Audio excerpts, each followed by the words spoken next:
Good. All right, great. Hello, everybody. Welcome back to First Age, the Doom of Dorthonion. This is a Blades and Blasters production set in the First Age of Middle-earth using the Heroes and Hardships RPG. H&H will be coming to Kickstarter, I believe, in several months, several years, who knows, soon, and was created by Tetnak, one of our players who will be playing tonight as well. And we thought it'd be a good system to use for this setting. This game is centered on quality RP, and my aim is to give a taste of the mythic and magical nature of the First Age of Middle-earth, and highlight the differences between it and the War of the Ring, which we're all familiar with. It's a game that should be filled with wonder and mystery. It's a time in Tolkien's work that contains not only elves, men, and orcs, but werewolves, balrogs, vampires, and other creatures and beings even more uncanny. So if you like what you see here, check out Blades and Blasters on YouTube and subscribe and hit the notifications and all that stuff that the cool kids do. I think we have, how many systems do we have? Over 60 at this point. I think it's around 80, something like that. Yeah, 80 systems. It's hundreds and hundreds of games to watch. So let's get started and enjoy.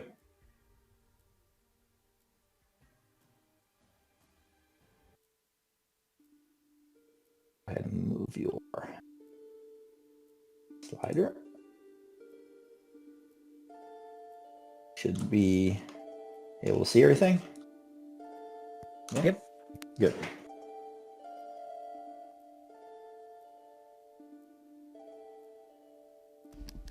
Actually, I can see two scenes. I don't know if that's right.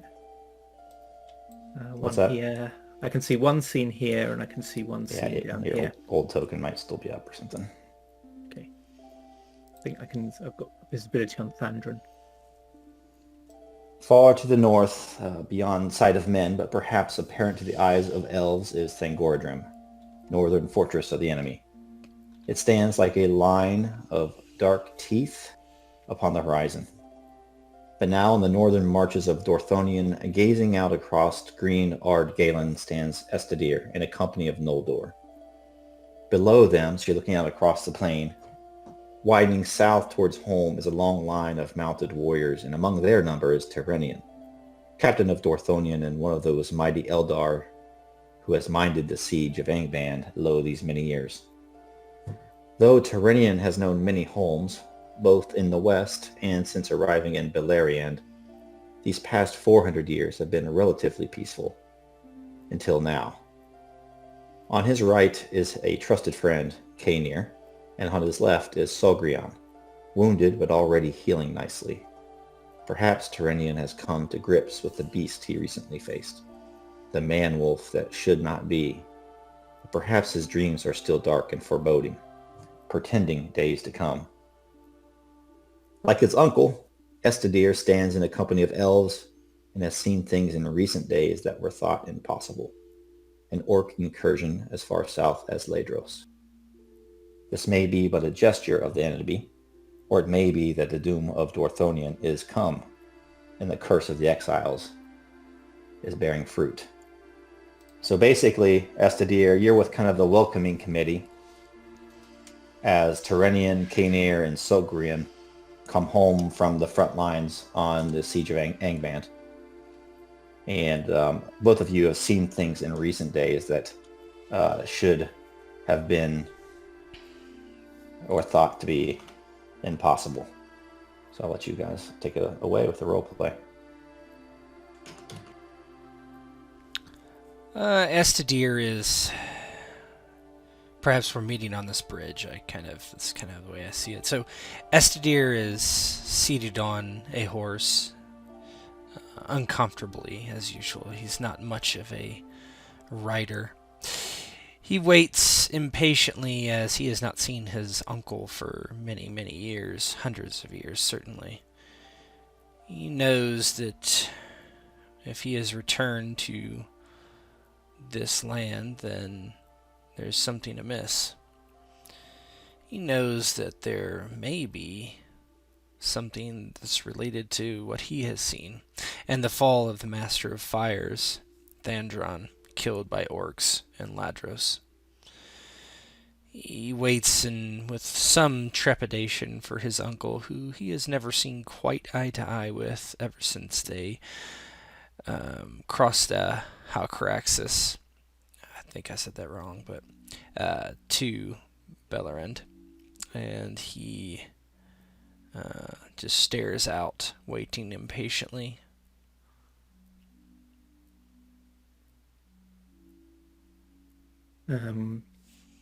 Terenion rides at the head of his men.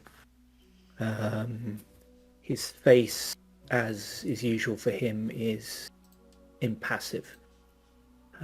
He speaks. He turns to speak sometimes to his trusted friend Kaenir. And you also see that there is another elf close to him who rides a little hunched in the saddle, as if wounded. And he glances to him occasionally. But mostly he sits bolt upright in the saddle, tall and proud, trying to project an image of the pride and power of the Noldor.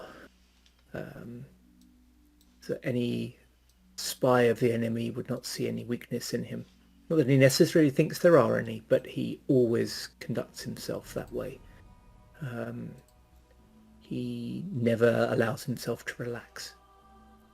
And as they ride towards the bridge, he catches sight of Estedir there waiting, and sort of squints at him a little, as if trying to recognize someone he hasn't seen in a long time. And then he motions to his companions to hang back, and he rides forward alone to meet his nephew. Coming up to the bridge, he looks at him and says, "Estedir, is that you?" I do not believe my guise has changed so much. And Estedir, and he has, since his early years, has a silver streak in his hair. His black hair, it looks quite stark compared to the very, very dark hair of the Noldor, which he shows as normal. So it's very clear that that has not changed. He gives you a fake, almost smile/grimace a bit.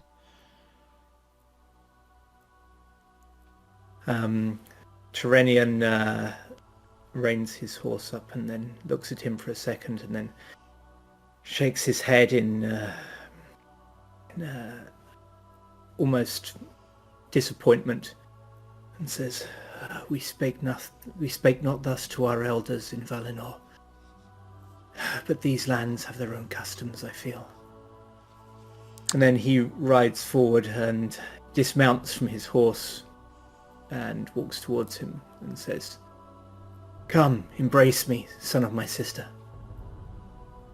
He looks down on his uncle and slides off the horse and steps forward and gives him the old, the high handshake, and brings his uncle in close, chest to chest, and he slaps him on the back of the shoulder. But it's all very formal, and he doesn't say much about it. Terenion actually seems a little reassured by the formality. He seems to appreciate it, and he looks Estedir up and down and nods and says, "So, have you been sent as welcome?" Welcome, yes. As much as the far-seeing eyes of our people. They say, "Lo, your uncle is hearkened back to us." Does it spell doom? And with what I have seen over the last few days, I may think it to be true. Why do you come back to us? now after so many years? We are not so early.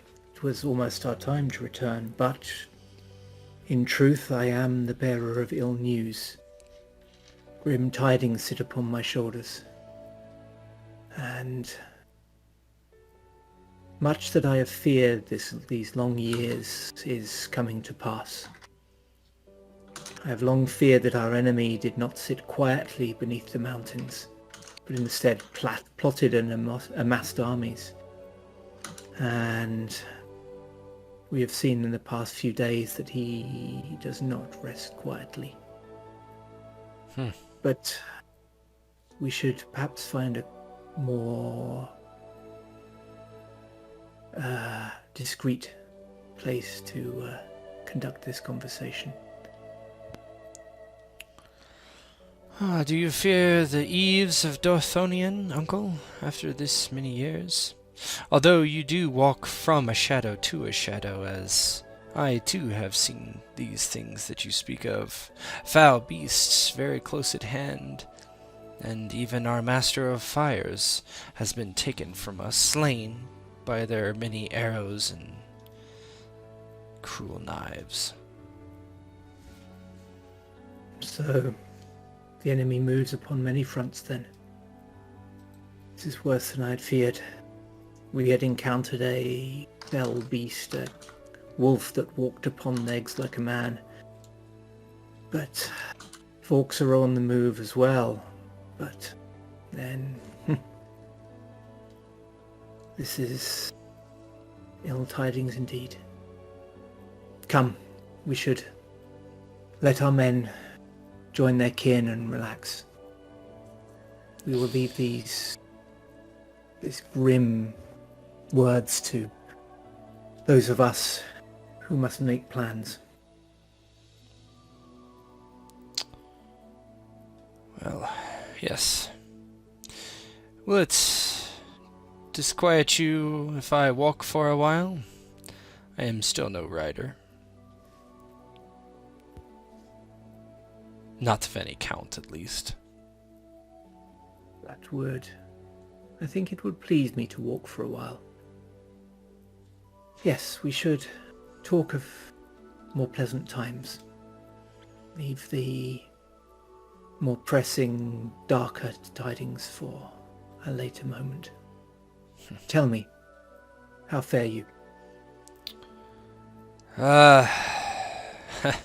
You say of more pleasant times, but I cannot think of any that have recently come to pass. Many before we had come to this place, perhaps, but those are long, long in my memory. I ache, as always. My days are filled with torment, being here so close to... He just grunts. Well... Regardless, my task of sitting in court and playing my harp is no match for yours sitting in siege of the enemy. I will not complain. We all have a place, my nephew. Mine is to watch the enemy, yours is to lift hearts. Yours is the levity and pleasant times of court are the world we fight to preserve. If I could only lift my own heart, uncle, then that would be a miracle indeed. And then my harp would be so much sweeter. For when you make a sound, as Iluvatar did many, many years in the eons past, to sing a great song, if there is discord, well, we know what happens. And so my songs are not so sweet, but have a bitter twist to the end, as something sour. And although my fingers pluck the strings, I can never write them until I, too, am righted. But I will not complain any longer, as I had said. Enough about me. Tell me of your journey, besides this foul beast that you slew undoubtedly with your martial prowess. I and Kainir, and he kind of gestures back to his his friend who rides ahead of the rest of the column. I and Kainir did slay the beast, this is true. But Sogrion that you see riding beside him, he was grievously wounded. The beast taunted us ere it died. But since that moment, things have been peaceful. The wilds of Ardgalen are as green and pleasant as ever. I cannot help but think, though, that we sit upon the eve of dark days. Bo, quick question. Do we have I should have asked this to you about Iluvatar. Is that kind of the creation story? Is that a known thing for the Noldor? Yeah. Okay. Yep. Also, so I guess the other question I would have is, oh crap, what was I going to ask? Shit, I totally forgot. What did you just say? I'm sorry. What did you? Me? Yeah. Just what was your point Yeah. at the very end there? Saying that although we had this encounter with this werewolf, actually our journey has been fine. Oh, I know what I was going to the ask. I'm sorry. plan- Thank you. That's exactly what I. Do we know the curse of Fëanor? Is that Yes. Yeah. Okay. Yeah. Yeah. You did not participate in the kinslaying, as far as I know, but you crossed the Hellcracks with Fingolfin. Right. Well, if it is time for Fëanor's curse to come upon our people, well, then it is time.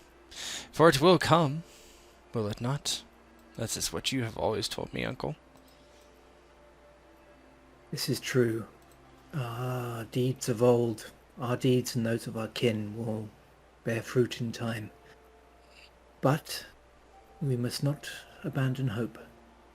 I still hope that one day we may be redeemed and return to the blessed lands. And you should hope for it too, for there even your heart will be healed, my nephew. So you say. I do not know if it could be so. Perhaps one day we will find out, if we return to the west. Well, I am to take you back to Angrod's court, Uncle. I'm sure he will have questions for you. And I will have tidings for him once I have washed the dust of the road from my lips. I must admit that, burdened with darkness as I presently feel, the sight of Dorthonion does begin to lift my heart. Well, it is a place of peace and wonder. But, as you say, there is a darkness swelling, and it is not far. There upon surrounding Angband, well, you could expect such a darkness. But here? It is coming. I think you are right, Uncle. For I saw a kinsman slain by orc. Where was this? Ladros, not so far away with the men. The men there, they had complained of odd tidings amidst them. Sheep going missing, strange worship of, well, they did not know. It was, of course, these foul beasts. And Thandron and I happened upon them, and although I fought, it has been many years, and my bow is not as steady as it once was, apparently. We were surrounded, and by fate or luck, I was able to survive. But the Master of Fires, Thandron, was slain, as I had said. And so we lose the first of our men to the great enemy of this era. And this darkening, I will call it, for it is a darkening. I feel it, as you must. I do. I have felt it gathering for many a long year, But my misgivings were thought to be mere fears. It is sad news indeed to hear that I was right. Orcs so far south, this is ill news indeed. But do not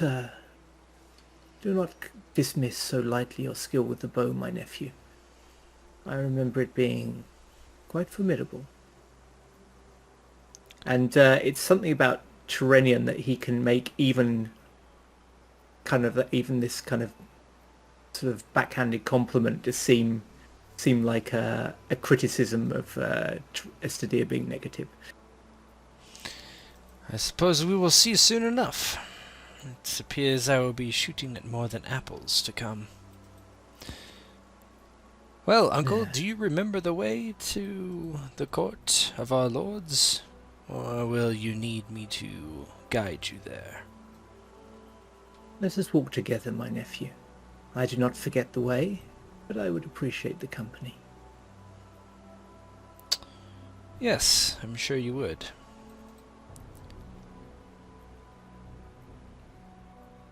And you crest the lip of a deep dell, looking downwards, swaying in a cool autumn breeze are evergreen trees, fir trees.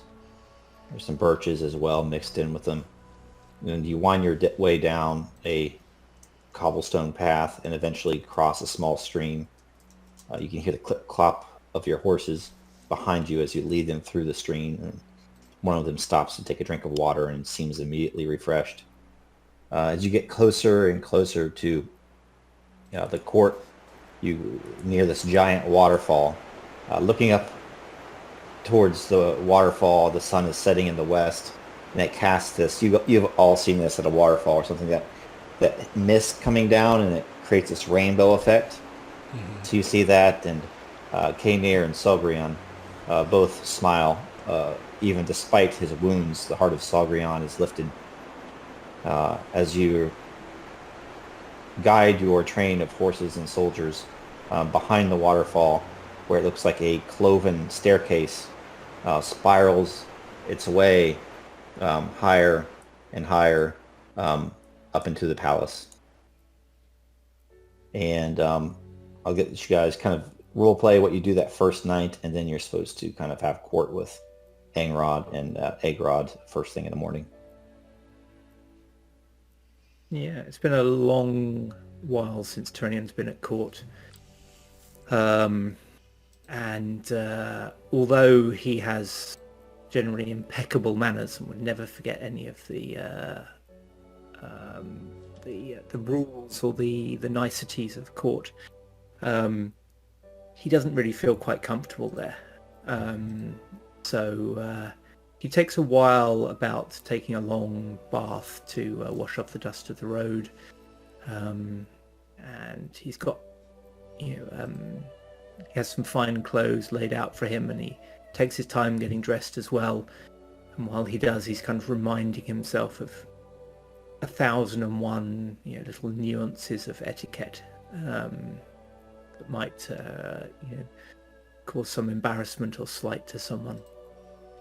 And then eventually he makes his way out to the court, and he spends most of his time that first evening just kind of exchanging pleasantries with all the right people, all the people that he's distantly related to or that he'd be expected to talk to. He considers it the sort of evening of doing his duty. I think Estedir, after also washing, would probably go to court and start just playing his harp as he normally does. He's a bit of a brooder. He would go into, he finds some kind of secluded corner where there's a shadow cast upon him from the conches, and he just plays his harp. And as of late, he's been playing kind of brooding music, which maybe is not to the favor of the lords or the Lady Galadriel, depending. But that's what he's been playing as of late, kind of sad songs, sad hymns, particularly after the death of the Master of Fires. He has one new piece that he has called the Master of Fires. It's kind of a ode to the man who was slain next to him. Haven't awarded any XP thus far in this game, even though this is our third prologue. So I might have to give you a little extra if you actually write that song. But I will make it a point in my incredibly spare time that I have. We'll see. Maybe I'll be bored on the road and voice to text it. yeah, it's neither here nor there. But yeah. So evening falls. It's a clear, beautiful evening. The stars overhead are extremely bright and clear. Certainly no light pollution here in Dorthonion, and you can go onto the highest towers and see the constellations and the stars in the sky, and you can see them wheel overhead. As you've seen hundreds and hundreds of thousands of times before in your long years that you've been bound to Arda. And then eventually the morning comes, and you find yourself walking into the court of Aegnor and Angrod.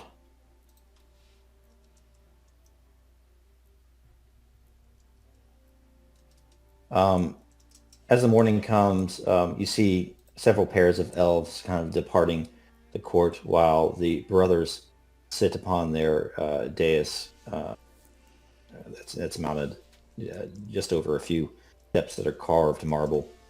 Kaenir is out of his armor. He is in his finest raiment, and Sogrion as well is cleaned up nicely. It even may seem to your eyes that Sogrion's wounds have seemingly knitted themselves, not all the way, but more than you would expect, even from elvish healers overnight. And there's a new spring in his step as he enters the court. And I'll let you guys role play how you enter. Terenion enters, and on his way he'll give a very slight sort of nod of his head and a very tiny but warm smile to Sogrion, and a very slight nod to Kaenir, but largely he doesn't look at anyone apart from the two lords until he gets closer, and then he bows in the traditional way and says, "My lords, I am come with tidings of Angband." Can you give me an etiquette check? So let's hope it works well after all that I've said. Actually, I've got to check some stuff because I've got some abilities as well. Hold on. Law checks. Okay, I can add my law skill ranks pre-roll modifier. Nice. Okay. So that is social, etiquette, and my law is... Where's my law? 1. Okay. Oh, not 1 benefit. Train 1. If you succeed on this, we'll give you a benefit to any further interaction with them. Yes, barely. Got it. Okay, yeah, you let me know what this looks like as Aegnor and Angrod are pleased to see you again. Yeah, he sort of assesses their reaction, and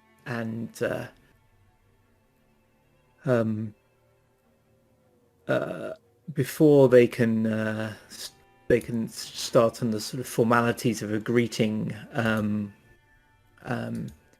he assesses that he's got enough leeway that he can press on a little further.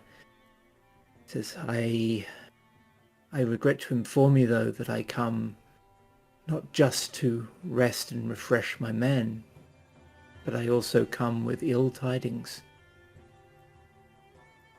The minions of our enemy, the enemy of the world, Morgoth, they stir. I am sure you've heard by now of how Selgrion, a loyal and brave scout here, and he gestures vaguely behind him in the direction of Selgrion, was grievously wounded by a creature of the enemy. Before it died, it spoke words of ill portent. It told us that its master, Sauron, lieutenant of the foe of the world, the great dark Morgoth, was moving, and that his creatures, his minions, wolves, and these man-wolves were also moving. Even as he died, it spoke of our doom.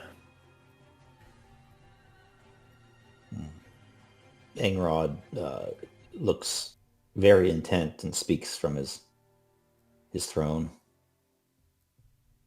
The doom of Dorthonion hangs heavy upon this place in days of late. Your nephew, Estedir, not a week past, spoke of similar tidings. Though I would be loath to admit it, I do fear the days of peace of Dorthonians are waning. Then again, Aegnor, my brother, feels otherwise. Do you not? Aegnor kind of speaks. The enemy has been contained behind the iron walls of Angband, that he has forged himself, yet have served as his prison of darkness. Morgoth would not dare sally forth from his prison, not with the lines of Noldor, rank upon rank, elf of valor upon elf of valor surrounding him. Nay, it is Morgoth's days that are numbered, not our own. It is not unusual for the Lord of Werewolves, Sauron, to send forth sorties. Estedir, he should be joining us soon, and I do not take away from him the loss of the Masters of Fire's Thandron. This was a thing of chance. It does not represent a pattern. Even a madman can look at the clouds and find an artist's painting, my brother. And Angrod kind of replies, Would that I wish you spoke the truth, Aegnor, but dark have been my dreams of late. In Terenion I have known, lo, over 1,000 years. We crossed the ice of Helcarax together. It was there that you lost your wife, Terenion? Terenion's face just absolutely freezes for a second. It goes completely emotionless. And then a few seconds too long later, he takes a breath and says, It was, my lord. The world will not see her like again. Nay. Not on this world. Not in Beleriand or this Middle Earth. She is in the halls of Maedros now, Terenion. What, someday in the far future? An eternity after an eternity you will be joined with your love again. But such is our lot. We are not gifted the doom of men, a slow and soft death. Nay, we are bound to this green world of Middle-earth, this Beleriand. And it was here we will struggle against Morgoth until he is thrown down And the sons of Feanor take from him that thing that cursed us all. The jewels. The Silmarils wrought by Feanor's hand itself. Greatest craftsman in all of our history. And he kind of says that. Where is Estedir? I would much rather listen to his harp than the ringing of the late Feanor's hammer, for it has brought us much doom. Estedir used to bring us joy, at the very least, although his songs seem to be of loss and grief of late. Estedir, can you roleplay how you enter the court? Yeah, I kind of think that he would be hanging around in the back. He's probably actually even listening. And he steps forward as they mention him. And he walks in front of the lords and gives maybe a bit less of a bow than he should. He's been at court for a long time, but isn't overly courtly. He's known as kind of a rough elf, if that makes any sense. Not like rough as in the sense of being, outdoorsy or anything, but more of a kind of almost uncouth, I guess.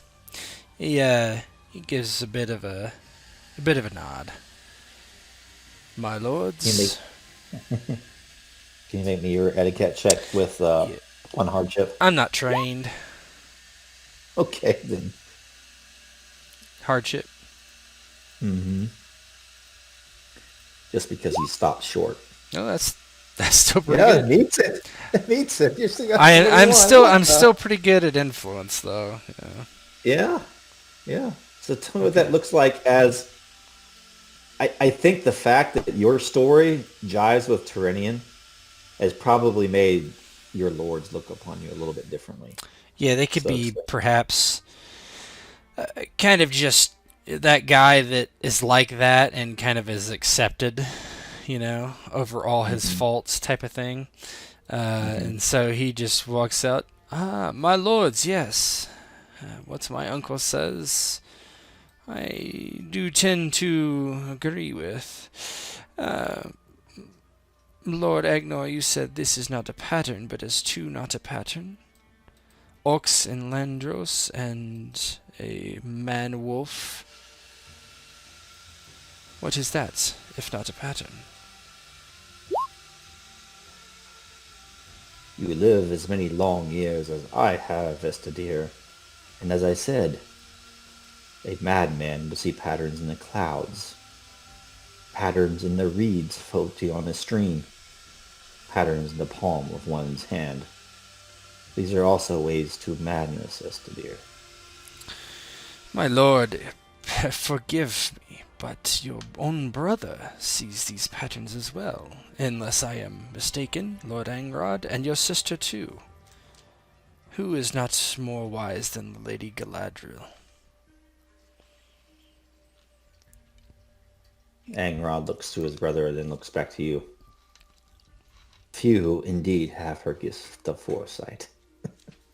Should we then not flee to Doriath south, where she can be with her beloved Celeborn? Rumor has it they plan to travel even far to the east. My sister's wanderlust knows no bounds. Yes, What my should we lord. make of that? This is her will, my lord. I simply say that we should not discount something so quickly without doing our due diligence. Is it not our duty to do so for our people? I suspect so. Yeah, Angrod says, I suspect so. But loath am I to hand out edicts from this throne here on this beautiful perch in Dorthonion. Your uncle, Terenion, what do you say? You have been standing guard at the Siege of Angband for hundreds of years, and for your service we thank you. And now, your counsel I will take most seriously into my heart. Thank you, my lord. I will weigh my words with care. You know that for some time I have had misgivings, but I did not present my misgivings as news or certainty. They were just misgivings. This... There is no certainty, it is true. But there is a taste of darkness about this, my lord. A creature of Sauron attacks a scout, not just close to Angband, but behind our lines. And orcs so close to Dorthonion. And the bragging of the creature as we killed it. This is not a time for panic, my lord, but this is a time for caution. We should neither be blindly fearing the movements of our enemy, nor should we be blindly calm and complacent. We should be cautious. We should move with care. We should learn more.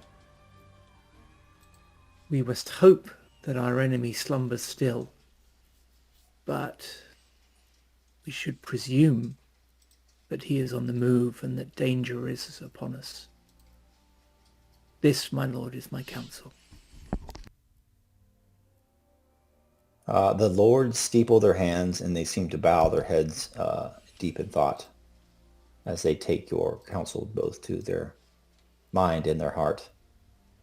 I'd like you to do either status, persuasion, or rhetoric to convince them to take some action. Estedir, if you want, you already have 2 benefits to that too, by the way, from both your etiquettes.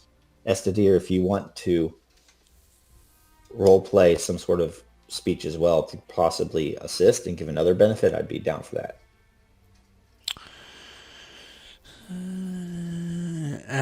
Usually I would use authority, but they have higher influence than me, so it doesn't make sense.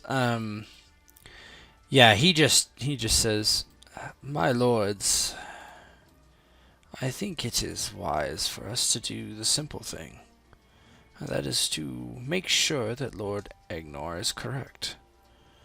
I am no one to assail his great insight, but I simply think that Lord Terenion could do such a thing. Why not simply keep eyes and ears looking north? It could hurt us not. I would even avail myself for such a task for a time, if my harp is no longer wanted at court, and I could use to see the world a bit. It has been a while. I grow tired of my sad songs, which I'm sure you do as well, my lords." He simply kind of takes a step back and says, "This is all I have to say on the matter. Prudence is an easy thing to have, especially if it is on my uncle's shoulders." That's a pretty good argument. Okay, 3 benefits for you, Terenion. Status, persuasion, or rhetoric. Nice. I'm going to go for... status. So To appeal to your, of the fact you've been with them so many years and you've minded the siege for so long. Exactly. So Terenion will say, "My lord, I have served faithfully for many years, and I trust you. I hope you will trust my judgment. Also, I have men at my command, and much as they need rest. Once they are rested, they would ride out at my side." Okay, so I'm going to roll this 3 benefits, and Oh, Pretty good. Let me definitely meets the target number. Let me see. Let's see. So power level 2.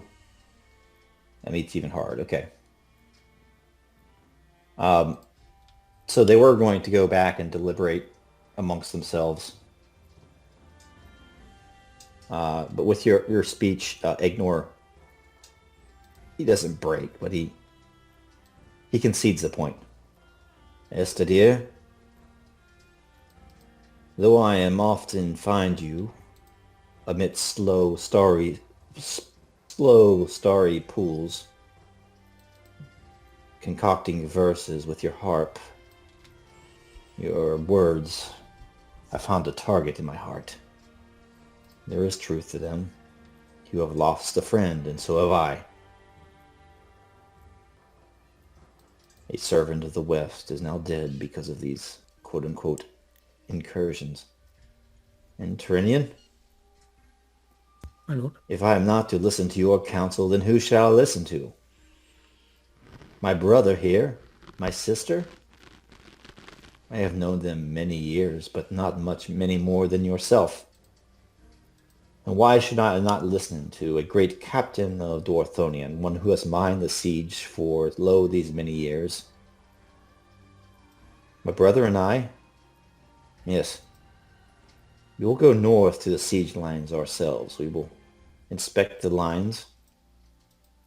We have senses for these things that the other Noldor do not. Kaenir and Sogrian, they kind of give a bow. Your wound should be mended enough to travel through safe territory. I would send you to mine own uncle, Fingolfin. Bring these tidings to him. Bring these tidings to my map. I don't have it. What's it called? Ered Gorgoroth? Yeah, Ered Gorgoroth, I think, is his stronghold. Bring these tidings to Ered Gorgoroth and Estedir, Terenion. You shall go to the east. There is one among the sons of Feanor that we do have good relations with. You know him. His name is Lord Maedros. If he confirms our suspicions, then we march in force. Do you have any questions? None, my lord. Your words are wise, and I thank you for them. Estedir doesn't actually respond verbally, just gives a slight shake of the head. Very well. Travel swiftly and lightly. The path to Himring, and you would know Himring is kind of the kingdom of Maedros, okay? It's just east of Dorthonion, so I'm going to take you to the map. So Himring would be like over here, just east of there. You'd say, be sure to travel directly to the east. There have been rumors of Ered Gorgoroth. It is a dark place, full of evil. There is evil even beyond the eyes of the enemy that has dwelt long, long before his dominion of Beleriand. I would take caution. Perhaps you will find allies along the way. And at that point, the lords kind of get up and retire.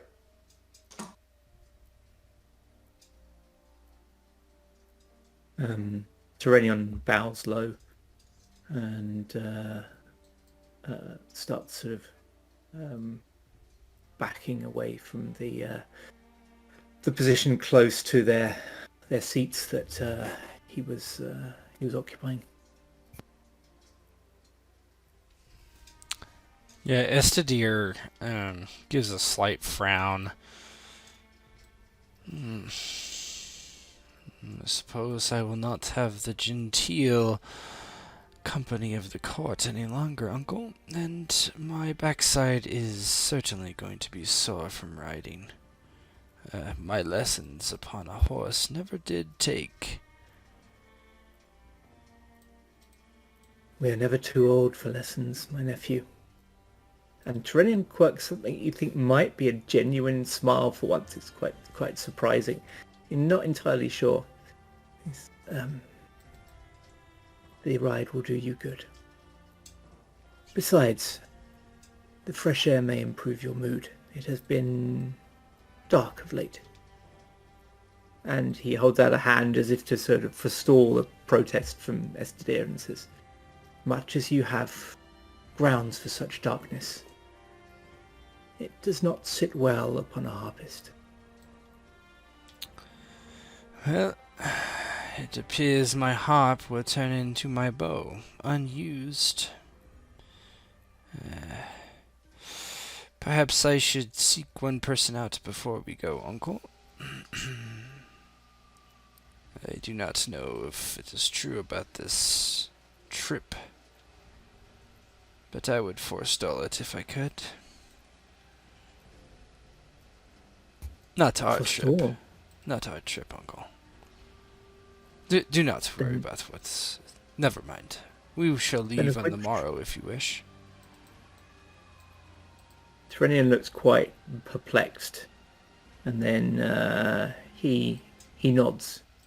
He's always one to respect someone else's privacy, much though you can see he's curious. And he nods to Estedir and says, do not regret the setting aside of the harp for the bow. Such will be the way of our people for many a year, I fear. But in time we will take up the harp again. And perhaps this time we will know our enemy's defeat, and we can take up the harp forever.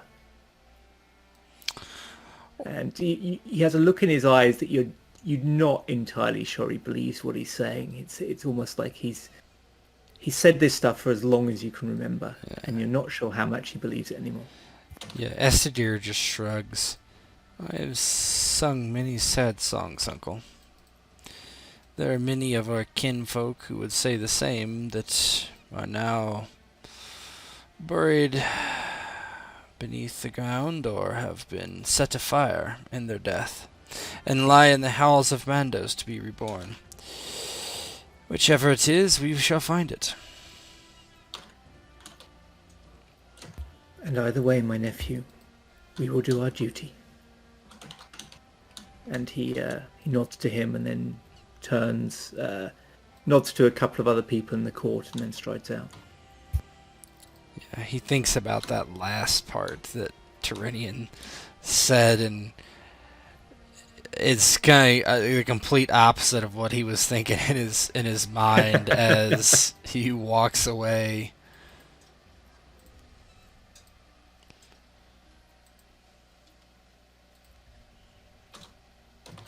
Yeah, I rolled the fortitude to just see if I could just leave without going and looking for her, which it appears that I cannot. Because I rolled a 13. Is this something man. Is this something that Terenion would know about, by the way? I was curious. I would say it's probably like the worst kept secret. I kind of assumed that, but yeah. I think that's Okay. the way we kind of... Yeah, so you know as well that Terenion disapproves, not so much of his feelings, but the fact he hasn't suppressed them better, and he kind of wants him to effectively kind of snap out of it, and so this is one of the many things they used to have tension about. Not that Terenion ever raised it directly, but it was pretty obvious.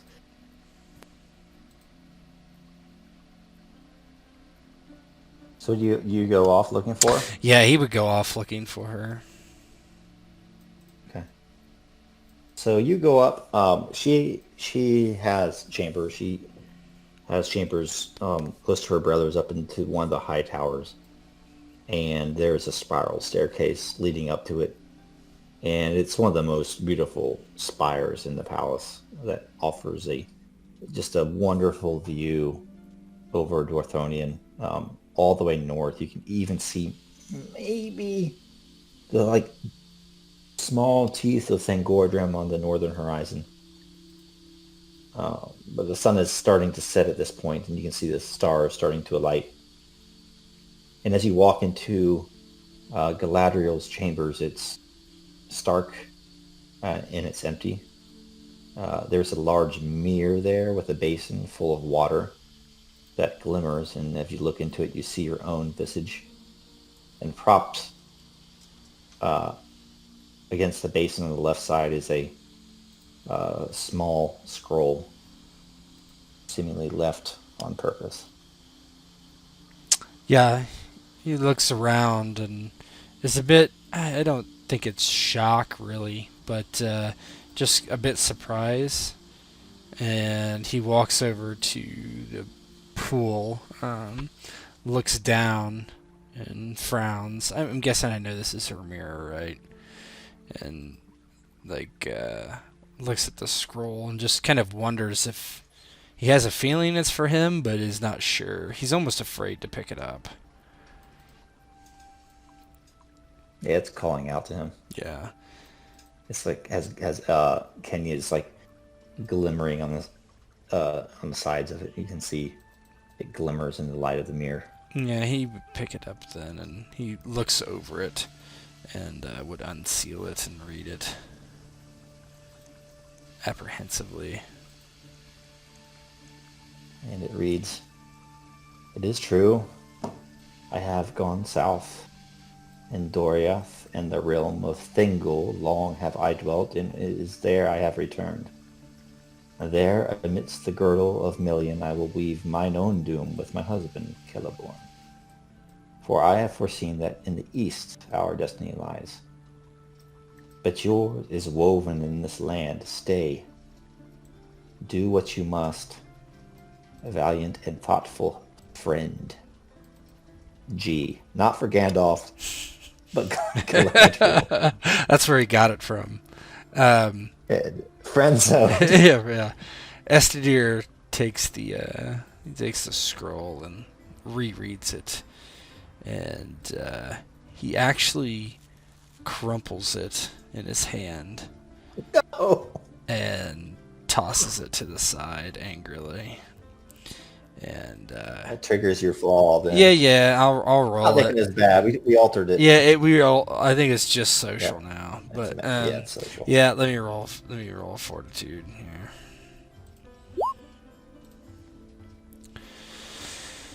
I do get 3 additional mods because I have Jack of all trades, not 33-3. I believe that's a success. It's a hard. It is. Oh no, this is PL2. That is a failure.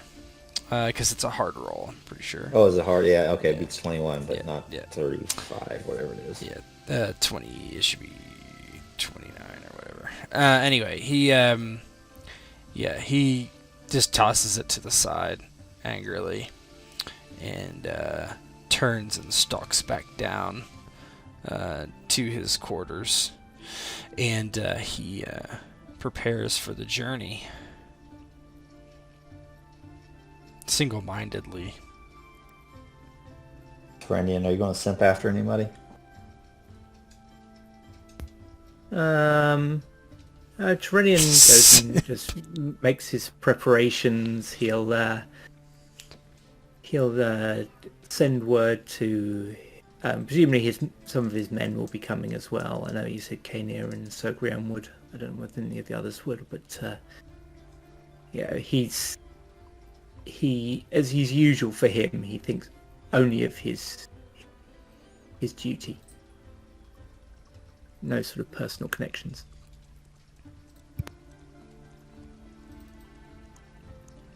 And then the next morning comes, and with the light rising in the east, it casts long shadows over Ered Gorgoroth, and you roll out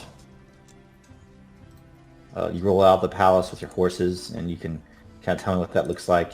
You can certainly hear the waterfall roaring in your ears.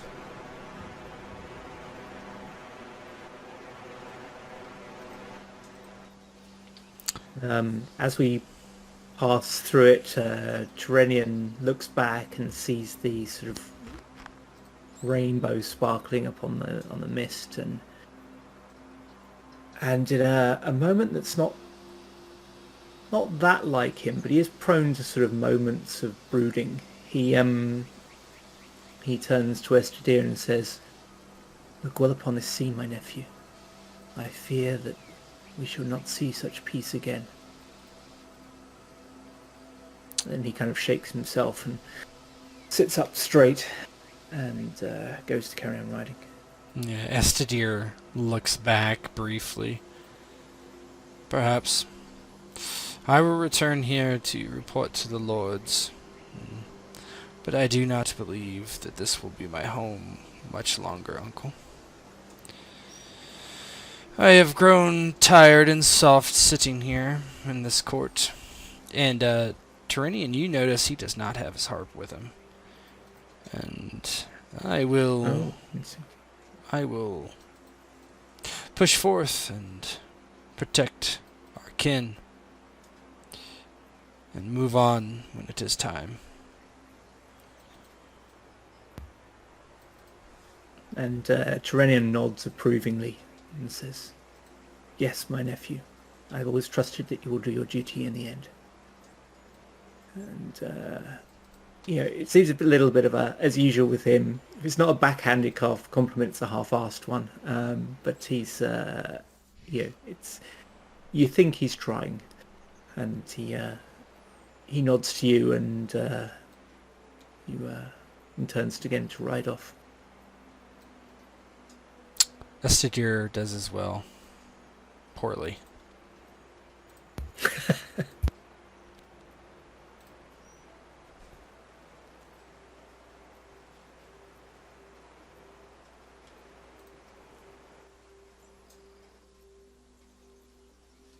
And waterfall.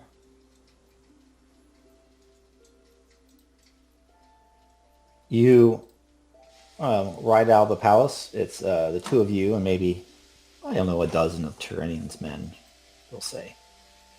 And you wind your way back up that dale, and the path is full of switchbacks. It's lined with fir trees and cedars on either side. You can see that the needles are starting to go brown at the tips at the top as the fall is starting to arrive. The autumn is rolling into northern Beleriand. And as you crest that hill, you turn to the east. And you see the looming, jagged-like peaks of Ered Gorgoroth to your right as you travel to the east. But you pick a path along the gentle, sparkling streams of the lowlands of Dorthonion. You don't go towards Maedros, but your goal is a path here.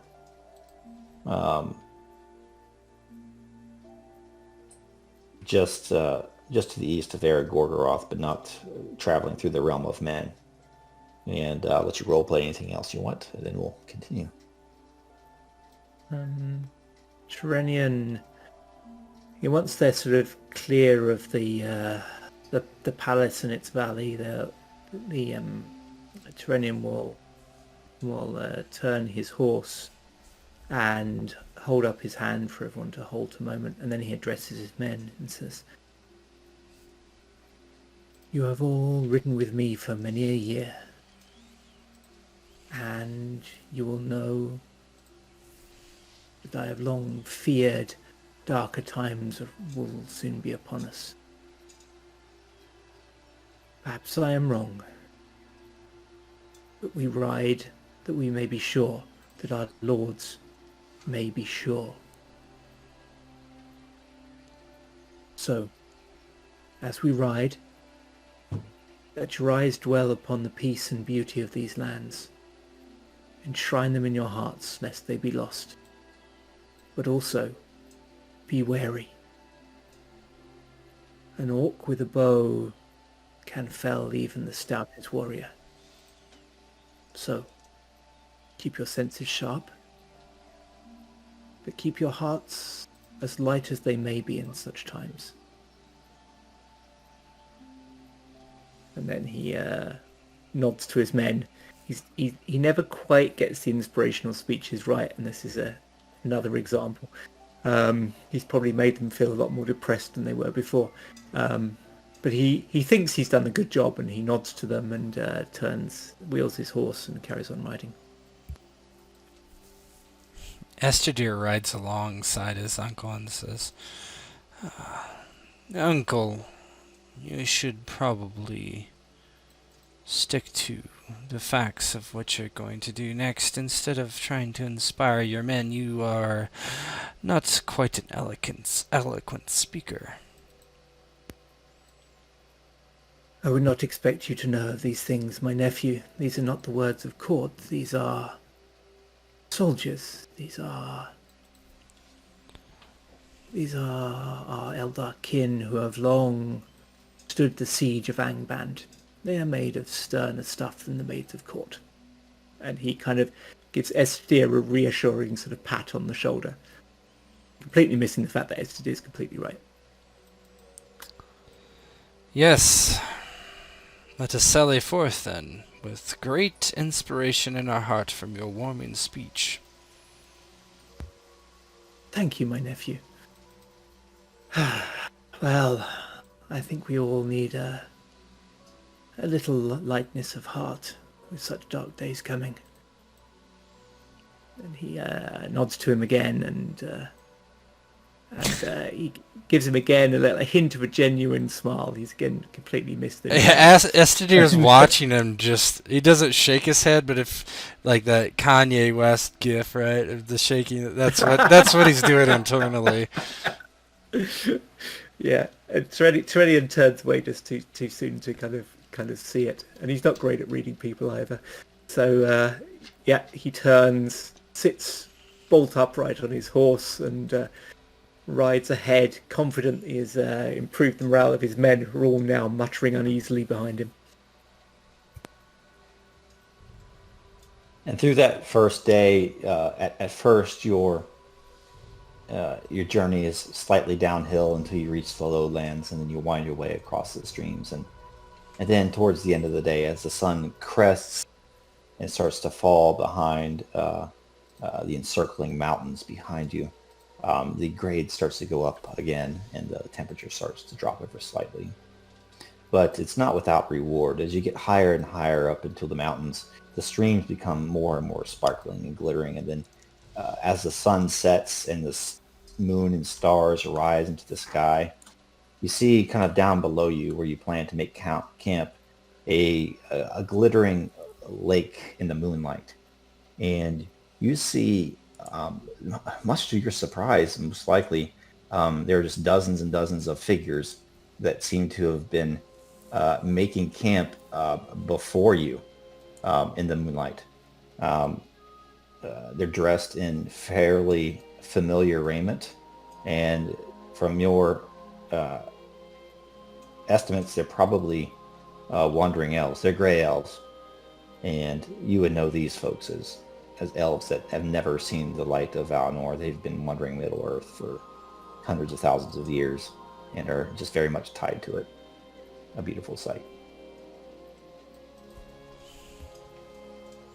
And Terenion sort of reins in his horse and gives a little sigh and says, my nephew, look upon them. Such simple lives, light hearts. They do not have to bear the burdens that we do. They will bear the burden like us all if we are all overtaken by the darkness.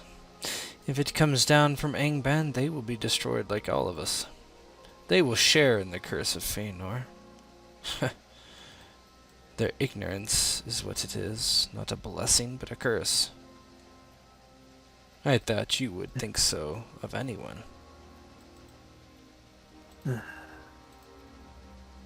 There are things we fight to preserve, my nephew. And perhaps innocence is one of them. Ignorance, no. But innocence, yes. And perhaps they are possessed of both. But let us appreciate the beauty of one.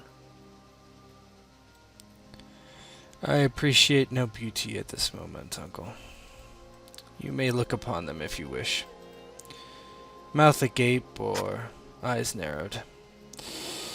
It does not interest me. Ah, very well, my nephew. Your heart is dark as ever. But the rest of us, we will ride down and speak with them. Well, I will go with you if you wish, but it is not something that I care overly much, other than to find out if they've seen anything. You seem slightly taken. Perhaps I should do the questioning, so we do not ruin their, what did you call it, innocence. I am never taken beyond the reach of my duty, my nephew. But perhaps you should speak with them. If you can find a lighter... I just worry light you will give mood. them another speech. Have them running to the south, fleeing for their lives. With your gift of oratory. He just rides past him down as he says that. And Terenion arches an eyebrow and says kind of to Estedir's back as he goes, probably more than Estedir can hear even, but he says to him, we did not speak with such disrespect in the Undying Lands. To see those I days was again. there! That's your go-to here. I was Yep, there! yep. I was there! I know, but as far as he's concerned, you're young, you don't remember Yeah, it properly. yeah. Once I got here, I turned into a bad kid. Exactly. Influenced Bad by influences. others. Yeah. You're basically all expelled from heaven anyway, so. So, Estedir is the first to ride down. And what does your mount look like? What does your steed look like, Estedir? Oh boy. I think I said it was a black mare. Yeah, so your black mare comes down first, and Terenion, what does yours look like?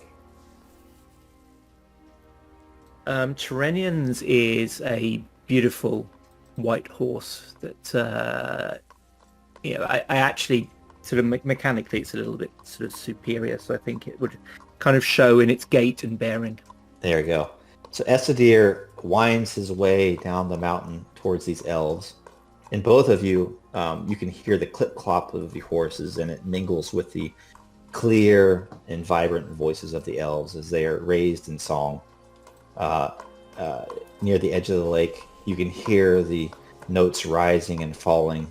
The lilted tones just are music to your ears. And above, the stars above your head are reflected perfectly in the just perfectly clear waters below. And as you come to a stop near the riverbank, the gray elves look at you and they acknowledge you and even give you a wave. Terenion's mare just shines out brightly.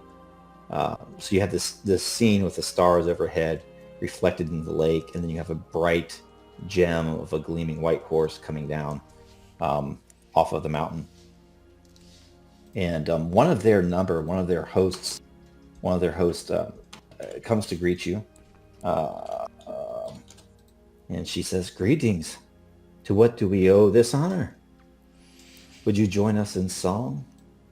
Would you join us here beneath the stars, giving thanks in this clear night reflected upon a clearer lake?" I do not know what my uncle has in store for us this night, but I do not see an issue with it particularly. I am Estedir, and this is my uncle, Terenion. We are from Dorthonion, as you might expect. What is your name? Terenion inclines his head. Hmm? I was just saying Terenion inclines his head towards them. And your name is? I have gone by many names over the aeons past, but I am known as Lethiel. Well met, Terenion, Estedir. I hope you forgive our trespass in these lands. But lo, these many years we have had an agreement amongst our peoples. We have no home. We have no home besides that which is beneath the starlight, under the cedars, beneath the mountains, on the green grass lit gray by the moon. Well, if I was a lord, and if I were to say that your people could not walk upon the earth, underneath the stars and the blue skies, then I would be a tyrant.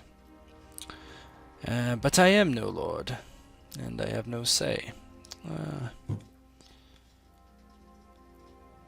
I give you this night as much as anyone can give another one such a thing. It is impossible. There is no reason for you to be anxious or beg our leave.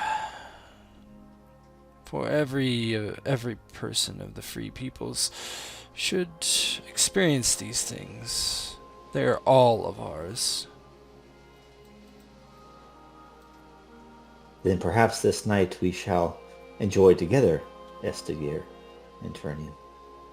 For if I surmise correctly, you are of those of the Eldar, come from the west. Some call you exiles. The uncouth among us even call you the cursed. I know all the tales. But I know that living in this land is no easy task. And perhaps we are only kept safe by your efforts against the enemy in the north. And that is the second reason to give thanks beneath the stars. Terenion kind of draws himself up slightly at this whole cursed thing. Much as there's a lot of truth in it, he still bridles a little bit to these elves who've never even seen Valinor, giving some judgment to them. But he softens a little bit at her last words and says, "Yes, I and my men here have spent many years on the siege of our enemy in Angband. We are the watchers on your northern border who make such peaceful scenes possible. So, yes, it would be good for my men to enjoy such a scene for a while they yet endure." Very well. Then come upon the green grass with us. We have food. I forget the name, this elven wine that they drink. I forget the name of it.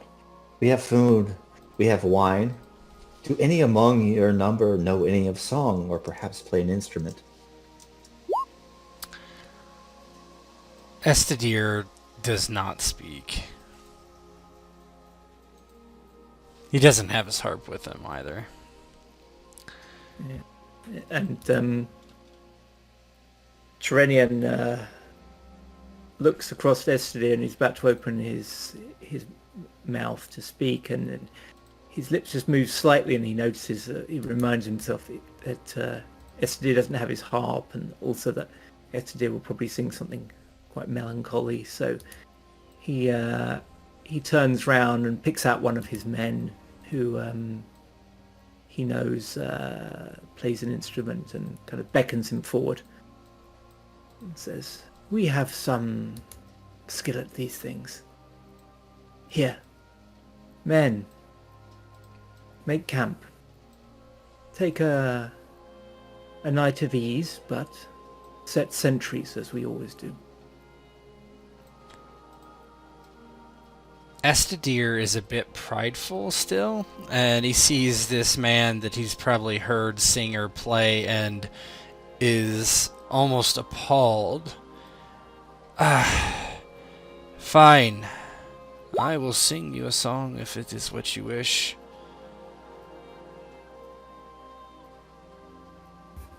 I thought you did not wish to sing, my nephew.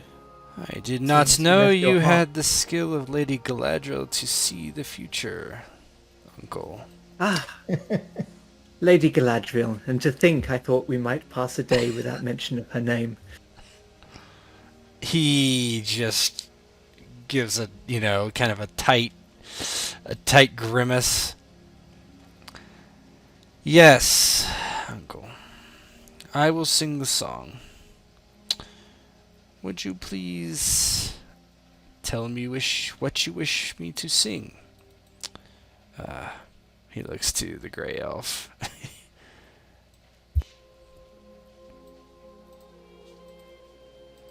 Perhaps if you would accompany me, that would be best. Am I incorrect with sensing that you are without your harp or your other instrument? I have left it behind. This is not a journey for song. This is a journey for, well, security. War, perhaps.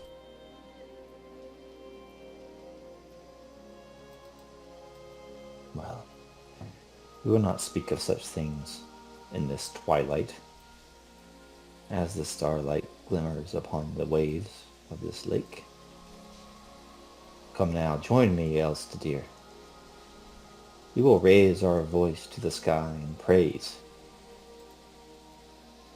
And give me a perform. Give me a perform. I think that is baseline roll for me. I don't think I have any abilities that does anything with that. Okay. Alright. Social.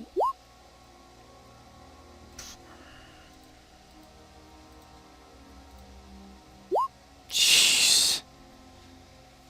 Not great. So Not great she's at going all. to sing a song, and you provide the accompaniment. And I'm going to let you describe how your Discord slightly doesn't ruin it, but makes it not as. She's great as just it could singing be. a uplifting kind of type of song, right? Something with, hope and joy. And Estedir, he knows what he's supposed to sing, and he attempts to, but his just melancholy is doesn't allow him to do it great justice.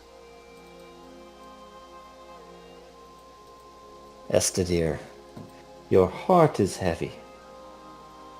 I can see the strain in your eyes and hear it in your voice.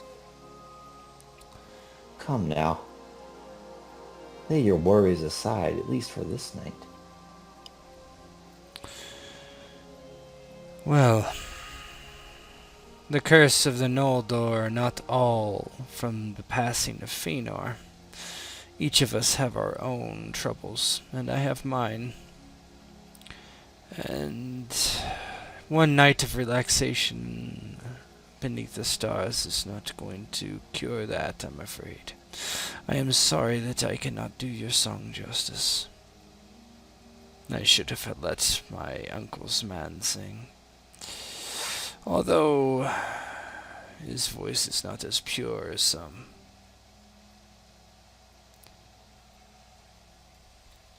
Terenion raises an eyebrow and says, well, perhaps we will exchange purity for a nicety of tone.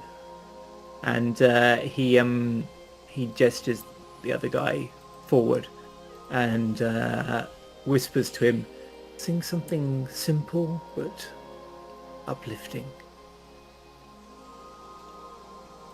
And your man looks to you, Terenion, and he kind of does the movie kind of shaking his head thing, and then holds his fingers to his lips and looks, and he points his finger to Leilithiel as she's sitting upon a rock on the shore of the lake.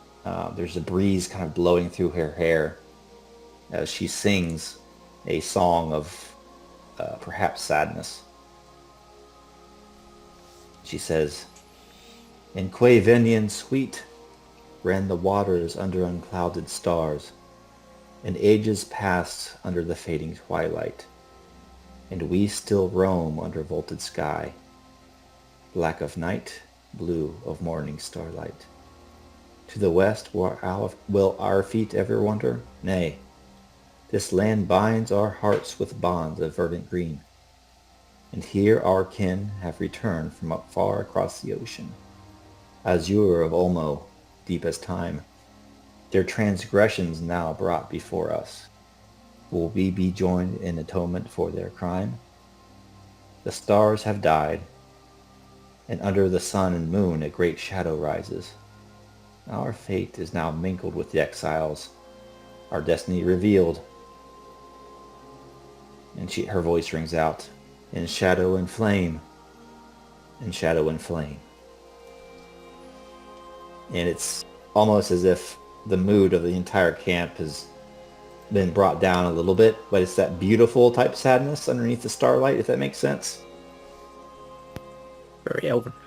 And the elves kind of drift off into the woods, away from you guys, leaving you to make your own camp. Well, Uncle, did that satisfy you?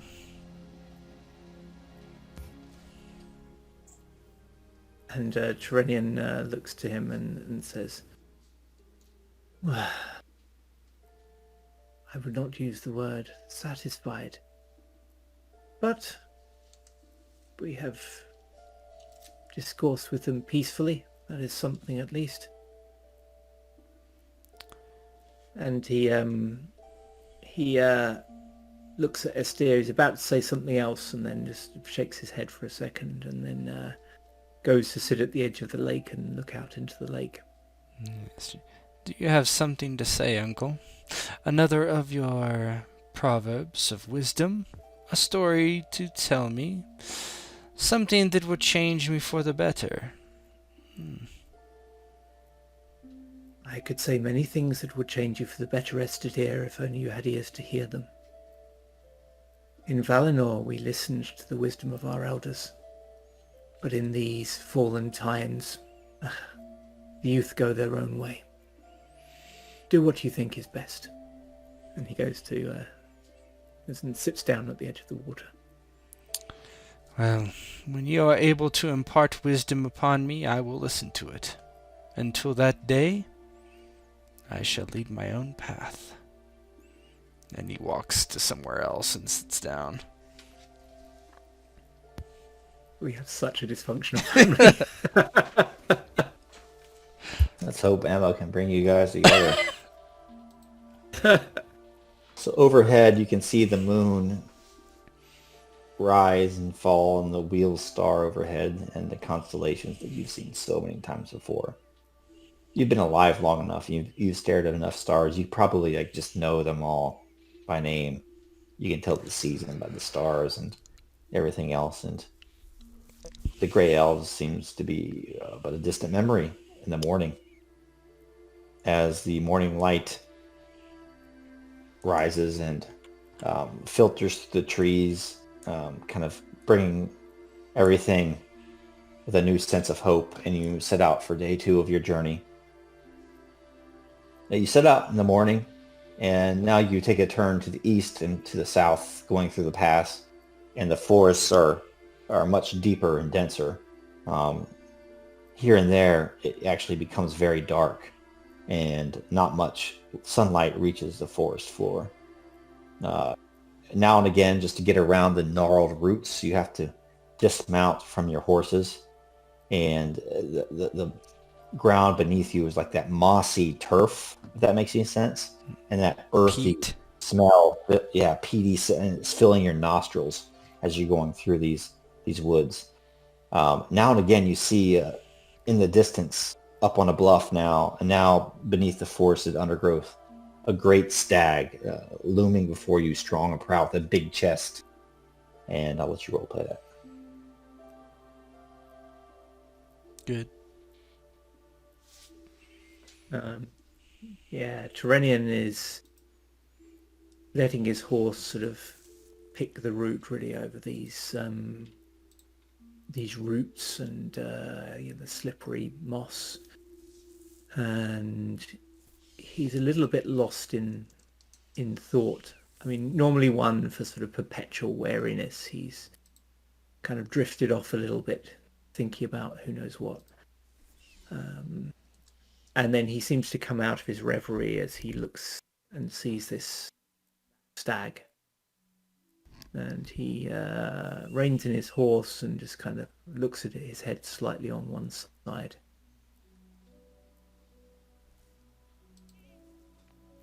Can Estedir, I'll let you roleplay if you want, but both of you can give me a lore check if you'd like. Sure. Yeah, Estedir just sees it, but he's in such a poor mood that he doesn't think all that much about it at first. Let's see. I don't have any lore. I'm not very good at that. Not very good at that. Get to add my status and knowledge to my lore. So that's Untrained lore check. There you go.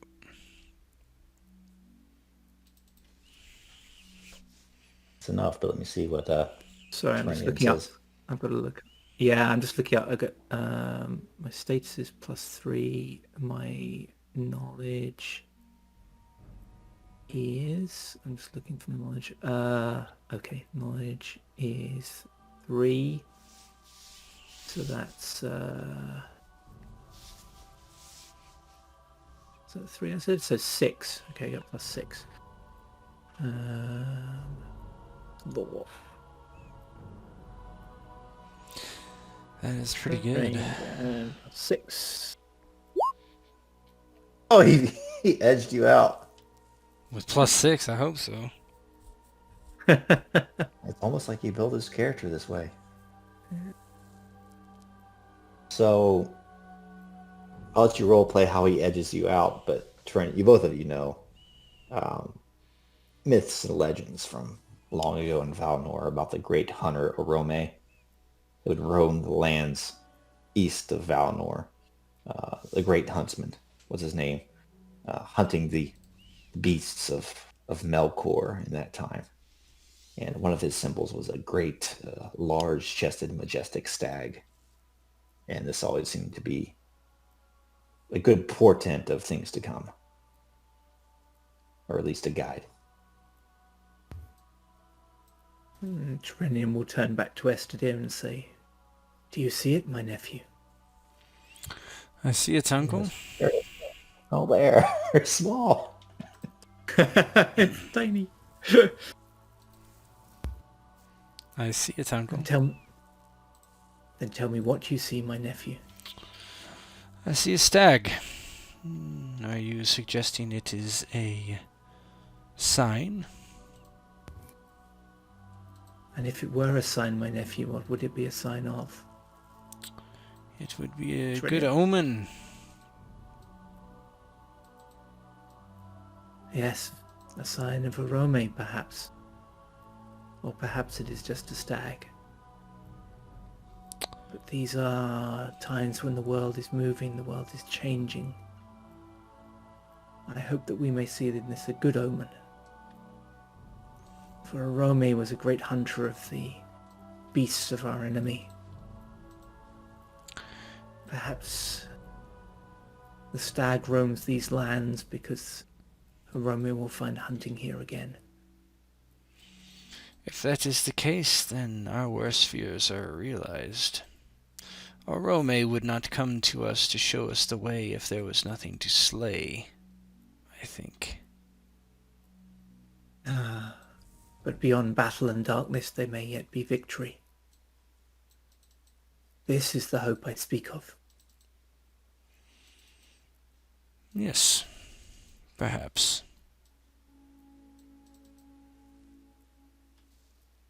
And yeah, Terenion turns to kind of stare at the stag. Does it look like it's kind of showing a natural sort of wariness or even fear? Not necessarily. Actually, as you take a few steps towards it, it turns and runs into the undergrowth in the direction that you're going.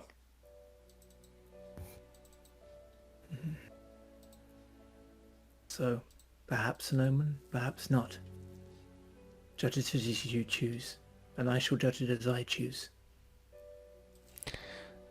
I suppose I will know when I know. If it leads us to where we need to go, which perhaps we do not even know where that is. We go where our Lord asks, but perhaps that is not our real destination. This is true. Even the wise do not know all ends. Well, let us see what may be seen. And he mounts back on his horse and starts walking forward again and gestures behind him to Kaenir to get the men moving.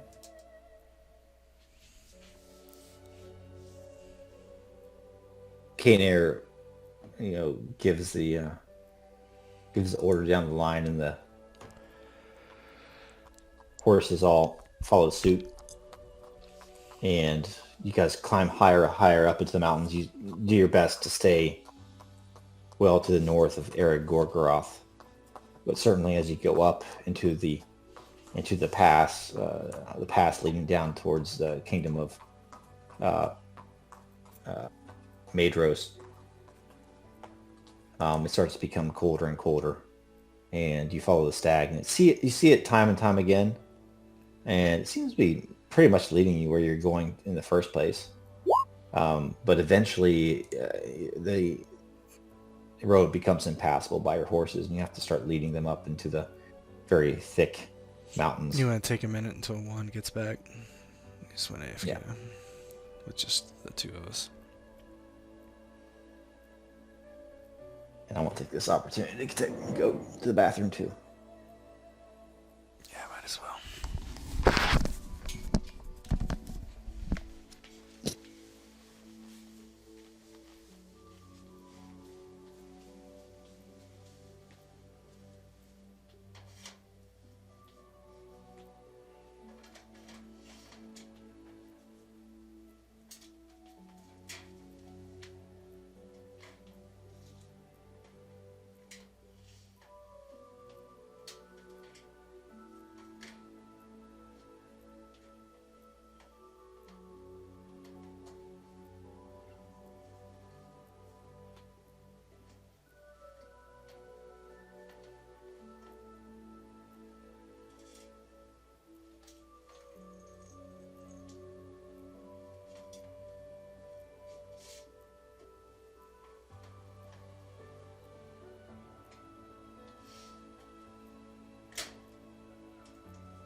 You back yet? See you back yet? What?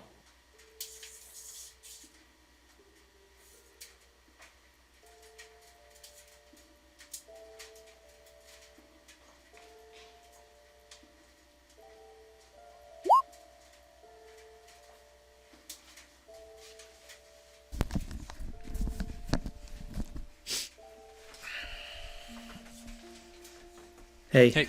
did you guys take Yeah. a break? Mhm. I did. Oh, I just got okay. back too. We're all old man here. BPH.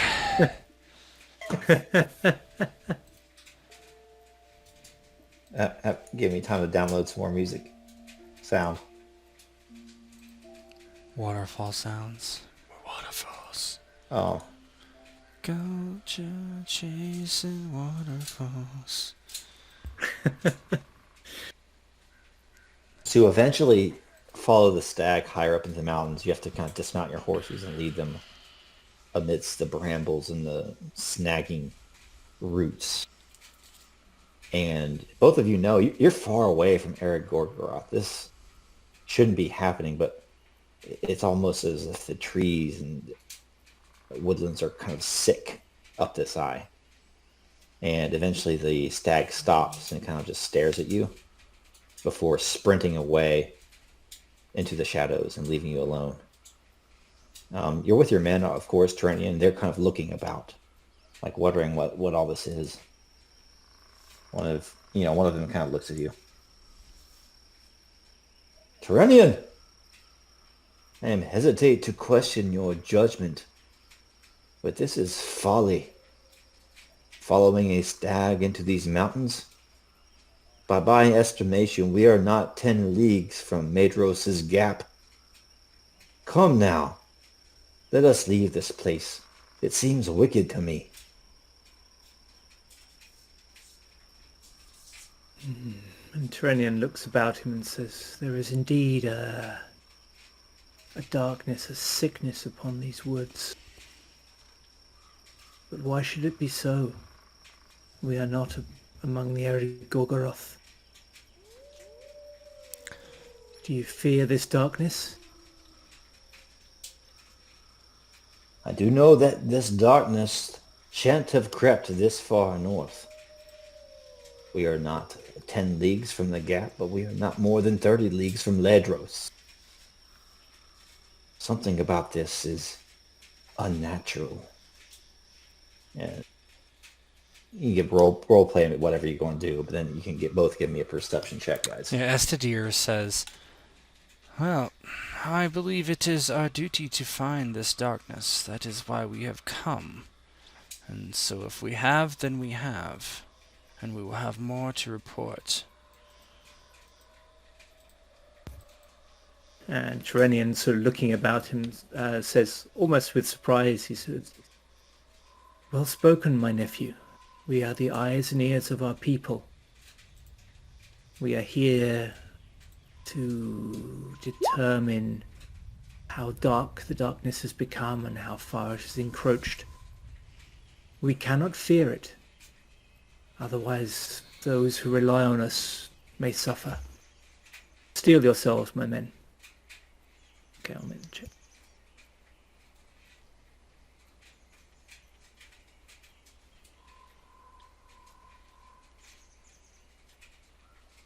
Trying to give me that perception. Perfect. Okay, Estedir, for roleplay purposes, you're the first one to kind of stumble across this as you're kind of looking around the area, looking up into the trees, trying to figure out why this just doesn't seem right.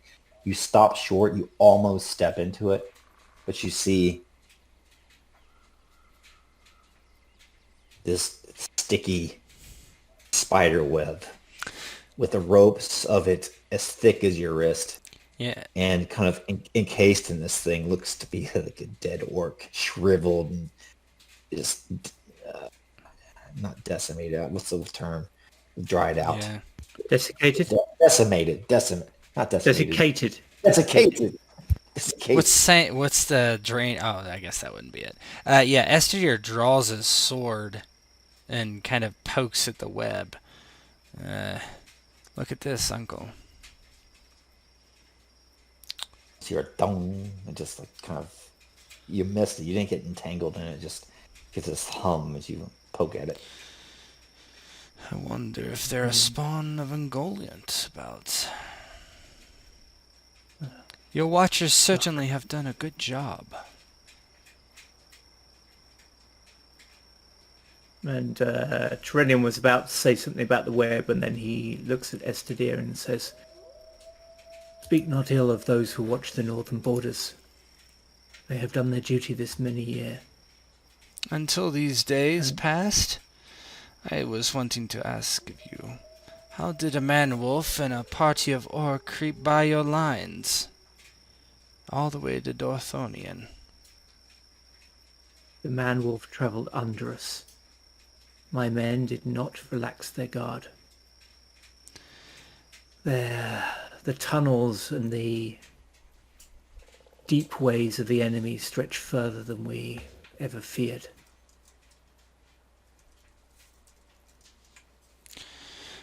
Well, it is good to know the preparedness of our forces. Do not question the valor or the skill of my men, or of any of our people. They have watched long and they have watched well. Not well enough. The ruses and stratagems of our enemy are many. And should not the ruses and stratagems of our people be many to offset the danger? Regardless, look at what we have here. More to report, certainly. It is even worse than I had feared. And Terenion steps forward and draws his sword and looks at it and says, yes.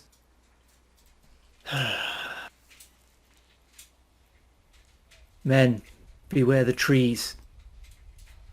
There are spiders here. Great spiders. And Terenion, as you bring your sword out, it just, as you unsheath it, there's just kind of light. It's not the bright blue light of the movies, but this glimmering glow that bathes everything with this calming light. And you see at your feet, Terenion, there's a leather satchel, not certainly of elf make. The hide is, for all you know, it could be human, but it looks rough and cruel. And within it is a scroll, kind of tattered at the edges, poking out the edges of it. Okay, I'll pick up the satchel and say, perhaps this one was a messenger of some kind. And as you look at it, it certainly seems to be of a strange language. Both of you give me a lore check. Lore or Arcana, if you have that. Better.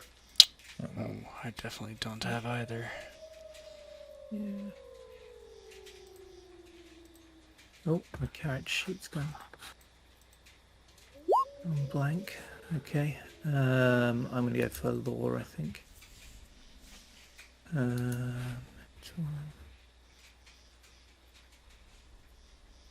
Oh, my Roll20's playing up. Right, okay, lore. Trained and 6. Oh, Whoa! 35. Oh my gosh. My gosh, fluent. Let me paste the real message in over the Holy smokes. speech of the enemies. Copy. Exploded 3 times. Paste. Save changes. I might have to show it to you again. Let me look. Show it to players. Can you read it now? Yeah. Oh, yeah. And as you read it, it says, powerful and corpulent, Shelob the Great, spawn of Ungoliant the Devourer. The Dark Lord of the North sends tidings and a warning. For though you know no allegiance in days past, your lands will soon be laid waste by shadow and flame. Come now, feed on the darkness that is Morgoth, and feed on the dying light of the trees. The children of Iluvatar will soon fall, and all of Middle-earth will come under the rightful domain of my master, Morgoth, Melkor, Lord of Arda, and wielder of the Silmarils. Join us in the war, or you'll meet the same fate as the Eldar. Sauron, Lord of Wolves. Terenion will look over the message and then he'll say to Estedir, I may be but a simple soldier, but I think I understand these words. And he'll read it out. But just quietly for Estedir to hear. And then he'll say, we should leave this place and take word of this to Maedros. Yes. It is as we feared. I think there is nothing greater as proof that the Lord Aegnor was ignoring as this. We should be on our way. He does switch out his sword for his bow and just kind of looks around, but we should be mindful. We should. Men, where the trees? Let us leave, but be cautious. And Terenion will... this time he'll call on Kenir, and the three of them will suggest... He'll motion to Estedir as well, and the three of them can take up the rear. Kenir got sent to the west. Oh, he did, didn't he? Yeah, that's right. Okay. Yeah, So, yeah, he'll motion someone he trusts to take up the rear with him and Estedir. And they'll kind of back away as everyone rides off cautiously, back the way they came. We're going to backtrack and try and go round to the pass. You don't get but a few steps, though, when you start to hear some things all around you. And dropping from the trees from these thick ropes of web are spiders. Giant furry things. And your men, they all draw their swords. Sing, sing. Some of them wield their bows around you. They say, Captain! Captain, do you see what I see? Steel your hearts, men. We will carry this day. We must live to carry word back to the Eldar. And Estedir, you're the first to hear it with gloom in your heart, but you hear a voice say, Stay. Let it upon your no door. Oh, sorry. Sorry, but you're cutting out. Yeah, you're cutting out. I can't hear you.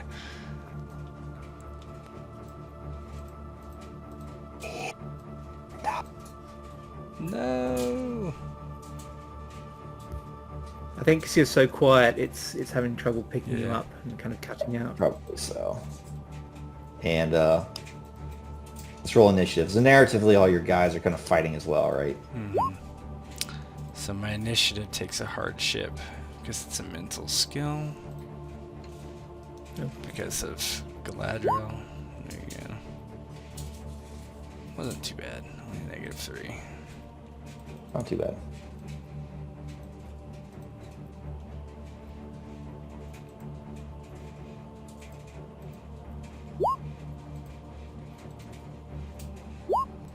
We act as one. Let me do some initiative here.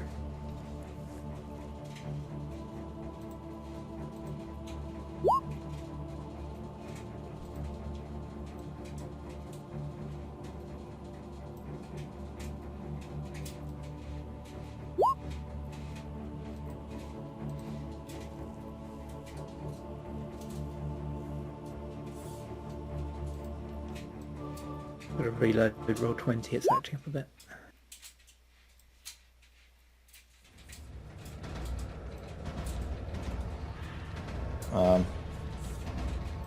Descending. You guys are going to get to go first, eh? Mm-hmm.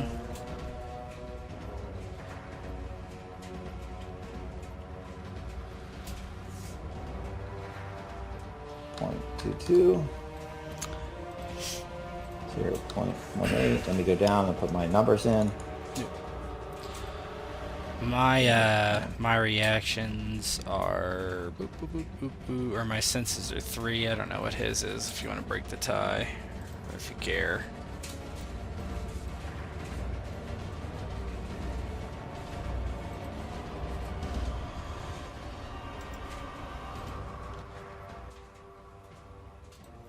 Yeah, I'm happy for you to go first. That's fine. If Bo's okay with that. Yeah, for sure. Yeah, I'm going to. I'm just gonna move you up a little bit.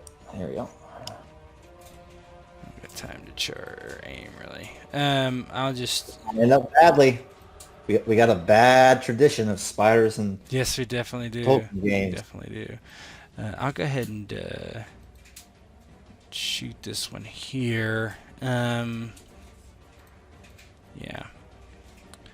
I just don't. It's a bad spot to aim. So I'm gonna actually do a what do I want to do? What do I want to do? you quick attack. Yeah, that's what I'm gonna do. Actually, I'm gonna do a quick attack. Shoot. So I'm gonna do a combat maneuver. Where is it? Oh, bow. What's happening? What's happening? Okay. Bow. There we go. Target. Benefit none. Trained. Additional mods 4. Hardships 1.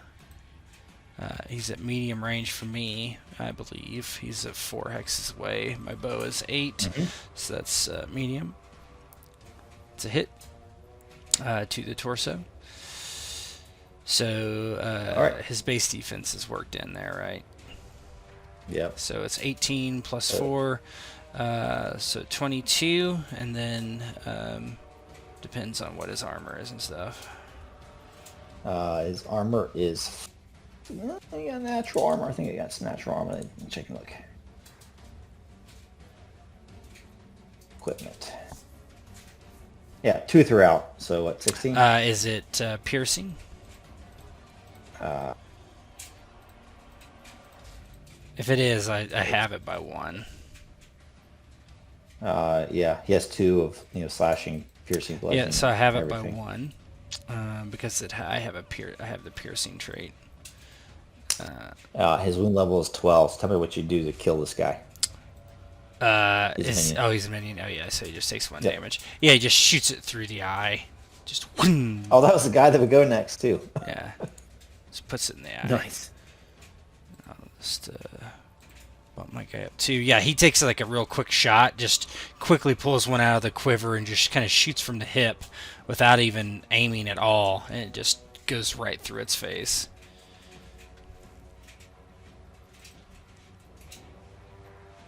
You get onto the bottom list. Terenion, you're up. You think this is squeals. Yep. I'm going Shoot to. I'm going to use full defense as I wait for these things to close. Full defense. Now, is that an AP of 5? It is. It is the AP of 5. Okay, so Terenion, you go 5.22. The good thing is I've got the defensive trait, so I will get my base defense as a pre-roll modifier. I'm attacked. All right, Twilight. Twilight is going to close on you. I was going to say, narratively, actually, if I can, I'll just say that I'm shining the light of my sword around to kind of attract their attention. Yeah, and you see, like, all your men are, like, fighting these things.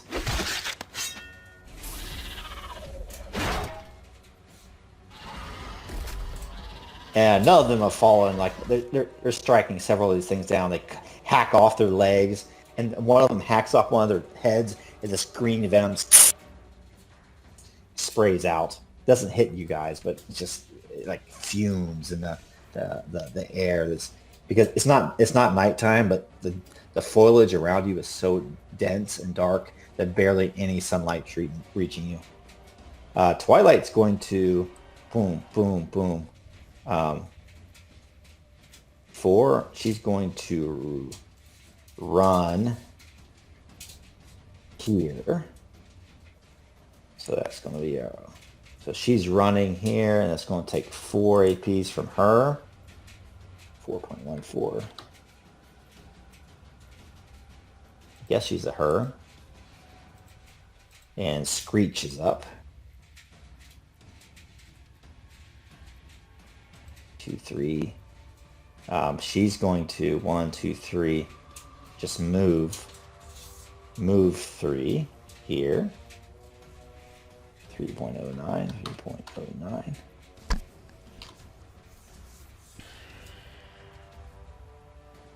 Burrow is down below.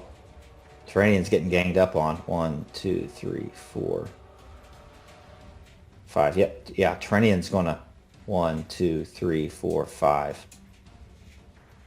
Gonna move. 5.04.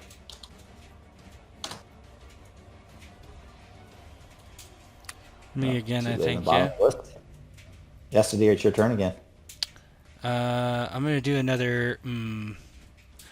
I'll do an aim for 1. I'm aiming at Burrow. Okay. So that's point blank. Yeah, I would be point blank. Now, he's in melee, so I would take a hardship, or I can take a hardship, because if I miss, I automatically hit Terenion.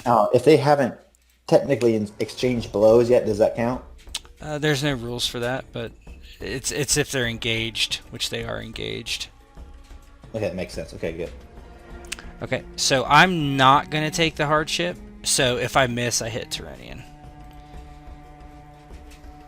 Great. Okay. Yeah, he's not going to miss point blank. Yeah, He's not gonna plus miss, with the that's true. benefit, trained, +4, hardship none.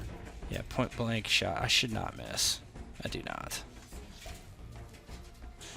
Yep. So right. 23. So that's 1 for the aim, 3 for the, so 4.22, right? I already aimed. Already added that in. So I should be at. I full shot, so I should be at 6. I should be at 6. I was at 2. I aimed for 3, and that I was still next. So, I shot. So I'm at 6. 6.22. 6.22. Is it a minion? Yeah, they're all Yeah, minions. that kills it then.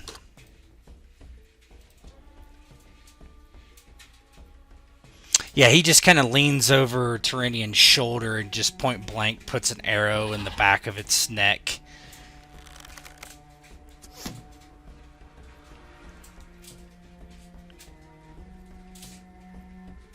Burrow is down. Screech's turn. Yep. Screech is going to use the charge. Since he has moved at least 3 to attack. Let's charge. Oh, crap.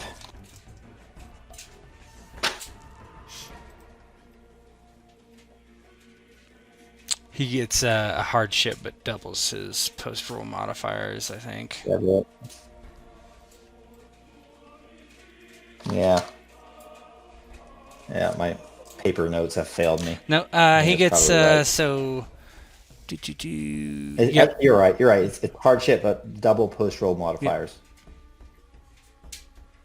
So here we go. So he will attack with his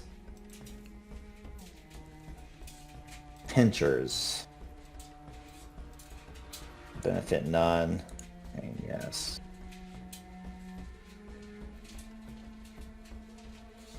Oh, 35. He has full defense. I've got 5 benefits and plus, what's my base defense? This charge cost 4. Yes. Okay. Yeah, my base defense is 20, so I get like, yeah, okay.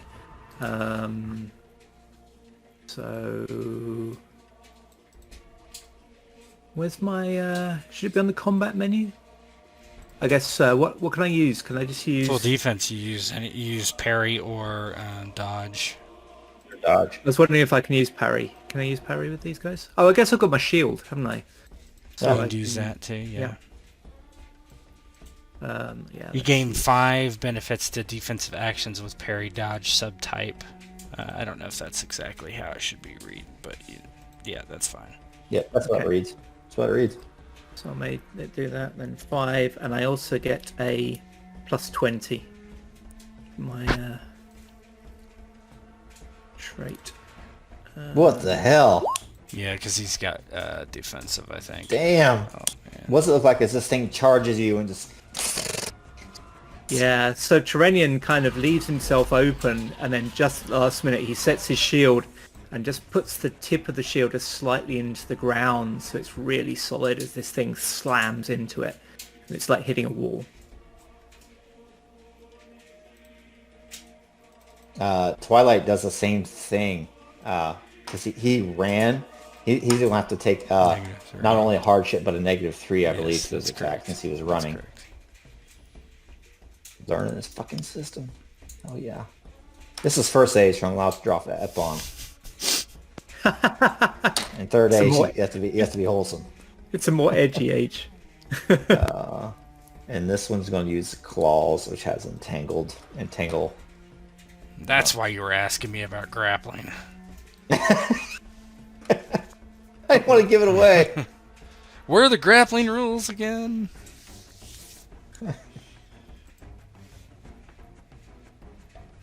Additional mods would be -3 then. Hardship would be 1. You were just think hoping that the Grey Elves wanted to Oh, rest he's him. pretty good. So wait. Well, you had to use an AP for that. Yeah, he one, should right? be So at you 1, have to and be down to he no 6.22. longer is at full defense too, because that's over. Yeah, 6.22. Okay, and then I'm gonna defend again with my shield. He also technically has a -3 to his defense because he's ganged up on. Yep. Okay. Because of the that penalty, I forget what it's called. So just 17 Total bonus. active Yeah. engagement or something. Yeah. Okay. This shield. What is this shield? Your sword doesn't need a name. Your shield does. It's because I've got a plus 20. Normally. Well, isn't that and five benefits you get? from the... Wait, you get a +20. No, you're not full defensive Yeah, anymore. you're not full defense. No, because you once you use it, you were full defense. It's on your next defensive action, so you do not have the okay. +20. Okay, so I don't have that anymore. Okay, I'll just do a normal roll then. Well, isn't it just -20 off that roll? Well, I did the 5 benefits. Oh, well, yeah, so, no. Yeah. So let me just do this. I get 1 benefit from my ability. Are you using your sword then- too? It should have defensive on it, so you should get another benefit if you're using a parry. Oh, Just so you know. yeah, I'm using my Oh, your shield definitely I'm does. just then. rolling shield. So your shield has what's the defensive rank? Let me have a look. Gear and inventory. So my shield is defensive 2, shield 2. So you get 2 benefits and a +2. Ah, cool. Thank you. So let me roll that now. I should have added that. So 2 benefits. Oops. Helps you don't misclick. 2 benefits. And +2, but -3, so -1. 37. Still beats it. Yep, just. This time it takes a bit more effort, but he wheels his shield across just in time to stop this thing We're grabbing down him. to 7.22.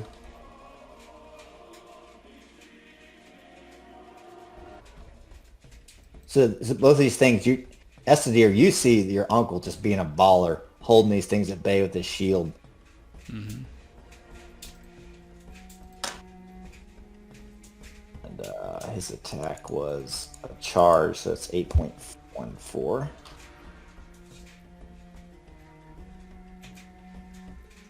You're up now, my boy. Uncle. Say uncle.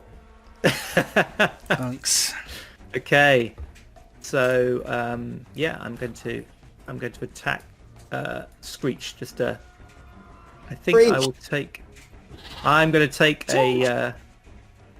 Is it cautious attack? It's called. Yeah, there's Cautious attack for 3 AP.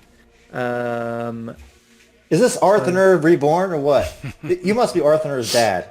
That's how we're going to say it. There you go. So Wanderer, we had Ghost played this elf that's always defensive in our tour game, and you're probably yeah, he's probably really good guy. His shield is now Arthur's. It's the same Yeah, shield. well, if I can hold them at bay, then Estedir can kill them. So I'm going to do... So I do that, so it's one hardship on my attack. So I am going to... Are you getting Screech or the one that was running? Um, Well, the one that's running is that run is already done though, right? That's gone since he attacked. yeah, I figured the one that was running is an easier shot for Estedir, so I'm gonna leave that one. That's true. I'm gonna attack with my sword, Arcamarel. You have to roleplay what this looks like with your gleaming blade, by the way. Yeah. So, Terenion kind of wheels round from defending to one, and then he just sort of pivots on one foot, and it just seems almost like a dance as he holds the sword. It just seems to, time seems to slow down for a second, and the sword seems to glimmer with its own light and the reflected light of the stars peeking through this dark canopy as it then descends on Screech. Oh, Jesus. Jesus. You didn't even add your +4 for your magical quality, did you? I don't see it in there. Oh, I didn't. This is the I 74. Didn't. Right. Yeah, so 74. Thank you. I'm not even gonna. Yeah, I mean, if they're minions, he's very dead. Tell me how he ends Screech's life. Yeah, so he just the sword raises. It looks up for a second, and the light's reflected in its eyes as he then just slashes down straight through its head, and it kind of squeals and quivers, and then is still.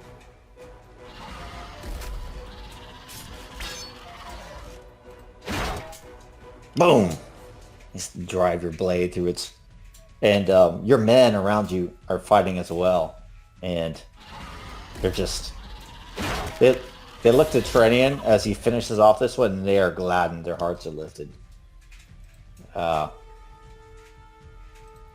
that? 10.22. And then Terenion will yell out, "For the Noldor!" Estedir. I'll aim for 1 AP. I should still be up. And then I will shoot. So that put me at 8. And then I'm just going to shoot point blank. I'm not going to spend I'm not going to take a hardship. So if I miss, I hit Terenion. One benefit for aiming. Terrain +4. Chips point blank. Yep. Same thing. Not gonna worry about it. Sometimes you know. What's Sometimes you know the math is good, so, especially minions, right? Yeah. The last shot he had peeked over the other shoulder and shot down at the spider, and this time, as Terenion swings and kind of cuts across the spider, he kind of leans the other way and just does a point blank shot around his body and just kills the other one, shooting it right below the neck.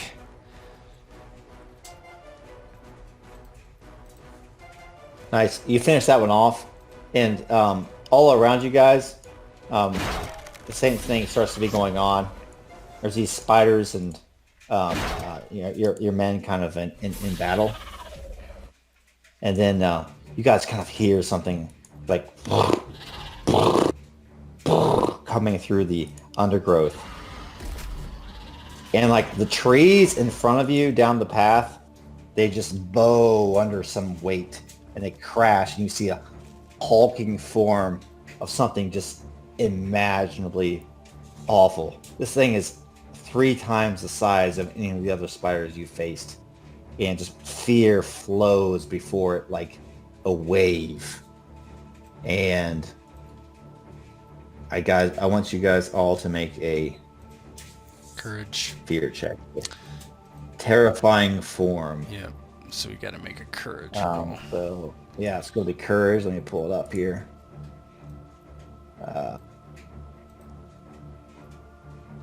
Upon seeing creatures suffer rank 3 fear effect, resisted by courage. All right. So what you do, Bo, is you roll that 3d10, the rank 3, and then we make our courage rolls because it might not go over our mental defense, so we wouldn't need to roll particularly. Oh no! Yeah, my mental defense is 12, so I don't need to roll. It's your mental defense. Mine's 10, but I did roll. Got the courage roll there. And you, some of it looks like as you guys kind of face this thing down. Okay, so as it comes to the trees, we sort of wheel to face it. And Terenion just looks for a second, judges the distance. He lets out a breath that just starts off a little bit ragged, and then as he exhales, he slows his breath and his breath becomes more measured. And he turns around with the satchel, and he throws it to one of his men behind him and yells, "Ride! Ride to our kin!" And this thing just screeches.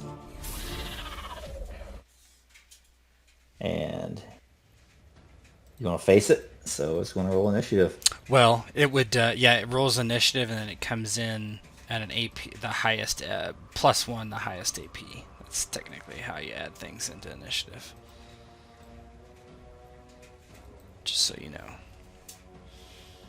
So it'd be 12.27.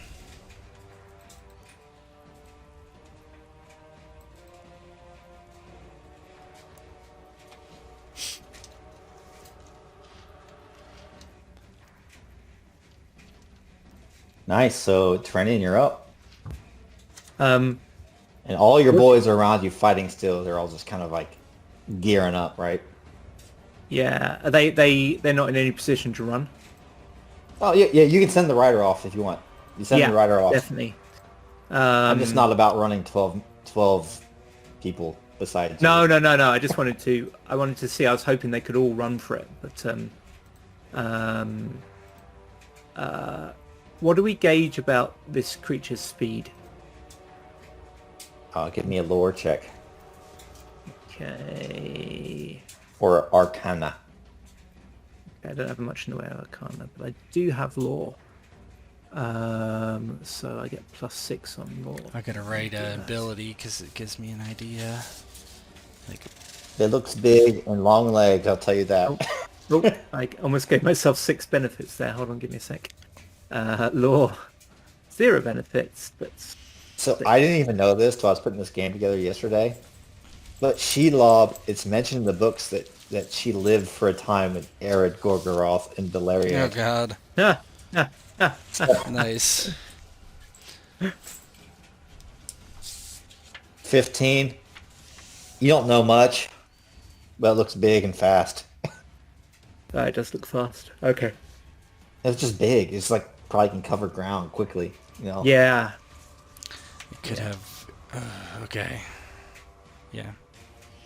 Okay, so I'm going to just initially step in front of Estedir. That's my first action, and then if I can it would be Estedir next, but actually we'll just let Estedir go next. So you're just you go to 1, so 11.22. Yeah, and I'll let Estedir go next. I have an idea. I'm going to aim 5 times. Oh, I can't do that. I can only aim twice right now. So I'd be at 13. All right. Well, do you want to give me a lore check too? I'm not even trained at lore, so I can't assume it's. All right. Don't even worry about it. Yeah. So I'm aiming twice.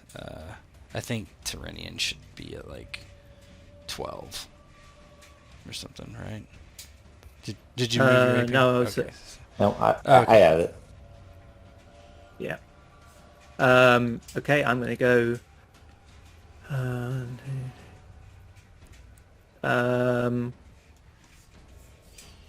am I going to do? So yeah, I guess really he wouldn't know the mechanics that it's not going to reach him in 5 AP, so he's going to go full defensive again. It might. It can run. Yeah, that's true. Yeah, I'm going full defensive anyway, so he's setting himself, and he mutters behind him, "Steel yourself, my nephew." You're the one standing in front of me, Uncle. This thing just... And this is... so you're on full defensive, that's 5 if I'm Yeah, correct, that's right. 16.2. Yep.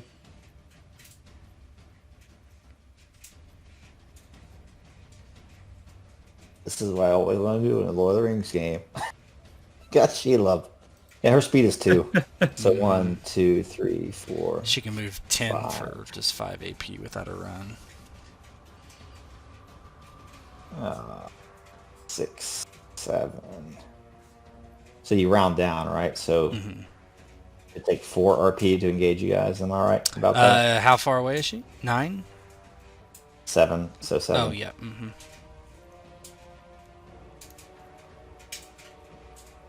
So 4, 16.27.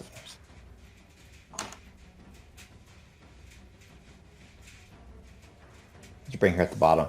So narratively, this thing just things up. And I want you to, Terenion, you roll a d12, 1d12 for me. Okay. Exploding or not? No. This is how many of your men just get destroyed. Oh. Oh. 7 of them. Ooh. So it careens towards you, and your men was so loyal. They try to get in her way, and one of them picks up the mandibles, and you just hear it take this head up, and the head just pops off, red blood spraying, and she just tosses him to the side, and he just yells. "Ah!" And another one tries to get in its way, and the pincher just goes through its chest into an old tree trunk, and then retracts. Like sprays of blood and old wood just fly into the air, and this thing comes up on these stones in front of you. It doesn't care about difficult terrain, and just looms above you. You guys met your courage rolls though, so you guys, this is uncanny that you're courageous to stand up to this thing. So bring that out in your role play.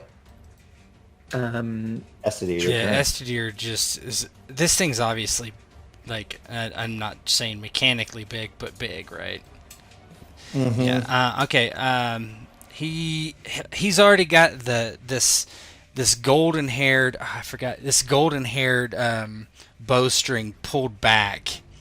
Terenion probably knows it's hundreds of years ago. Galadriel gave some of her hair for him, which he strung into his bowstring. And so that's why it's gear level 3, which I haven't been using. Oh no, I have. Yeah, I have. Okay. And so he aims 2. That'll put me at 15. I can't aim again, or Shelob will go. So that puts me at 4. I'm going to do a called shot to the head for this thing. All right. Now, if it is mechanically big, I don't know if you worked in all that stuff in the current field, because it lowers base defense and stuff like that. No, I didn't do it. So is it so being one size less, it would have -10 to its base defense, the minimum of 0. Because it's my shot is going to use base defense, obviously.